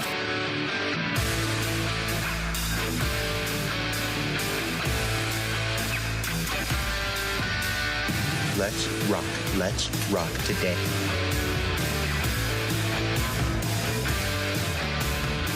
It is the opening drive on 101 ESPN with Brooke Grimsley, Dan McLaughlin, Matthew Rocc. I'm Randy Carricker, and we have your chance to score a pair of tickets for Billy Joel and Sting for one night only on Friday, September 27th at Busch Stadium. Find all the ticket details and a bonus chance to register to win tickets to Billy Joel and Sting at 101ESPN.com or on your 101 mobile app. And tickets go on sale Friday at 10 a.m., but you can win free tickets right now by texting the Air Comfort Service text line 399-9646, 399-9646. Oh, yes, Randy. 314-9646. No, you said 314-399-9646. 399-9646. Yeah, I was. Why did you do that? You threw Rocc and I off. I did. I messed everybody up. I think he was on. No. I was constantly. Actually, I was Dan. thinking. I know. Rocc has a great question, but we're going to give away more tickets tomorrow. Rocc, can you do me a favor and allow me the pleasure of giving my trivia question? Oh, go for it, please. Okay. What? Actually, I shouldn't have done that. I shouldn't have done that. But go ahead. Okay. In Billy Joel's song, "We Didn't Start the Fire," what Major League Baseball player does he name check? That's a good one. Billy Joel's song, "We Didn't Start the Fire." I can't say it. No, you can't. No. We didn't start the fire. I thought you were asking me. What Major League player? You want to win the tickets? Yes. Name check. 314-399-9646, 314-399. Yo-ho! 9646. And we will do, let's do number... Randy? What? He mentions multiple Major League Baseball players. Does he? Yeah. In We Didn't Start the Fire? Yes. Okay. So name one of the baseball players he mentions. Yeah, there we go. That's cool. Good. I didn't realize that. Let's take a look at that. Okay, which Hall of Famer? Can we go which Hall of Famer? They're both. Yeah. All three? No, he names three. Oh, okay. There's three Hall of Famers all named and We Didn't Start the Fire. Okay, name one of them. There you go. And what's the number that's getting picked? Let's do 44. Okay. There you go. All righty then. I enjoy going through the three baseball Or we could players do later. the first one. We could just do the first one, too. No, we'll do any one of the three. three. I think it's fun. Okay, good. Let's do it. All right, what do we got for rock and roll? What I have for rock and roll is a story that developed yesterday in the NHL, and that was the Philadelphia Flyers trading away a former top pick in Cutter Gauthier because he simply just didn't really want to play in Philadelphia. And in fact, here's the president of Hockey Ops, Keith Jones, breaking down kind of how this went down. Yeah, he didn't want to be a Flyer. So we had to, come up with a plan. And fortunately, we were able to execute on that plan. His value would never be higher than it was after the World Junior Championships. You don't want to be a Flyer. You're not going to be a Flyer. And we were very pleased in the return that we got, a player that we coveted. And so that was President of Hockey Ops, Keith Jones, saying if you don't want to be a Flyer, you won't be a Flyer. And here was Flyers GM Daniel Briere, who broke down kind of how the lack of communication developed. Looked at us at the draft and told us he was built to be a Flyer, wanted to be a Flyer, and then a few months later told us that he didn't want to be a Flyer, didn't want to play for the Flyers. So there it is. He said he wanted to be a Flyer at the draft, and he comes out and says, I don't want to be a Flyer anymore. So they traded him to Anaheim. The thing where this got weird is that after the trade, a Philadelphia writer and podcast host by the name of Anthony Sanfilippo, who is one of the hosts of Snow the Goalie podcast, which is a Philadelphia Flyers podcast. He was talking post-game after a Philadelphia Flyers game, and he had this comment about what he thinks going on behind the scenes in this deal. A little tidbit that ties into this. I shared it with you guys before the intermission. I've talked to somebody in the organization. Kevin Hayes' fingerprints are all over this. Absolutely. Without a doubt.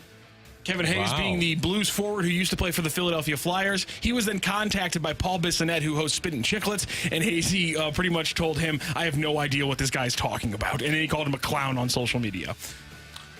So what do you think's going on here? I mean, there's a lot of things going on here. I honestly think this is just as simple as players in the NHL as prospects have some leverage, and if you don't want to play for a bad organization and maybe a coach like Tortorella who you don't want to play in it for as a young player, you have the option to say, you know what, I'm worth a lot, go find me a new team. You had two people. You had one guy saying that it had Kevin Hayes' fingerprints all over it, and another guy that said absolutely. Did they explain why? Said, absolutely. They did not, but there is some... They did have some prior videos, and there were some podcasts where I guess Cutter talked about how he has a strong relationship with Kevin Hayes, and people were kind of using that as ammunition as to maybe Kevin Hayes got into his head about the Flyers. Oh, okay. Well, but that's pretty bold to accuse Kevin Hayes of that without having some very, very solid proof. It's player empowerment. It's great. It's you awesome. Want to get out of there, and they got out of there. Good for him. Pro sports, Randall. Pro sports. Who are the three guys that were name checked in We Didn't Start the Fire? The three Yankee Hall of Fame? No, Dodger and two Yankees. He mentions Joe DiMaggio. He mentions Mickey Mantle, and he has a slight reference to Roy Campanella as well. So those are the three MLB players that are mentioned in We Didn't Start the Fire. We didn't start the fire. La la la la la la la la la la. Campanella is only by his last name. He says Campanella Communist Bloc. It's just kind of in that little run there. It's a great song. It is a great song. Billy Joel, September 27th. Tickets available on Friday. Great job today by our producer and audio and video engineer, the one, the only Matthew Rocc. Thank you, sir. Pleasure. Brooke, was this fun? Yes. How about that? How about that? So, Dan, do you still like me after 3 hours? Oh, yeah, I love you. Love you, buddy. We're going to get into the Sonny Gray thing many times. Oh, can't wait for that one. You're fired up about it. You know, that's good. I am not fired up about it. I just don't think he's a number one. That's all. All right. I would rather have Garrett Cole. So would the rest of the league. Yeah. Just saying. Yeah, just saying. Nothing wrong with having a number two. It's just having him as a number one. And he's the Cardinals' number one. T-Mac and Ajax. Yeah. They've got a balloon party coming up. Promoting that, Randy. Oh, no. And then we've got BK and Ferrario from 11 to 2, and then 2 to 6. You've got the Fast Lane, and John Denton's on the balloon party coming up at 10:30. So he'll talk about what Bill DeWitt III had to say. For all of us, thanks for tuning in, texting in, and being a part of the show. Until tomorrow morning at 7. Have a great Taco Tuesday, St. Louis. That's right.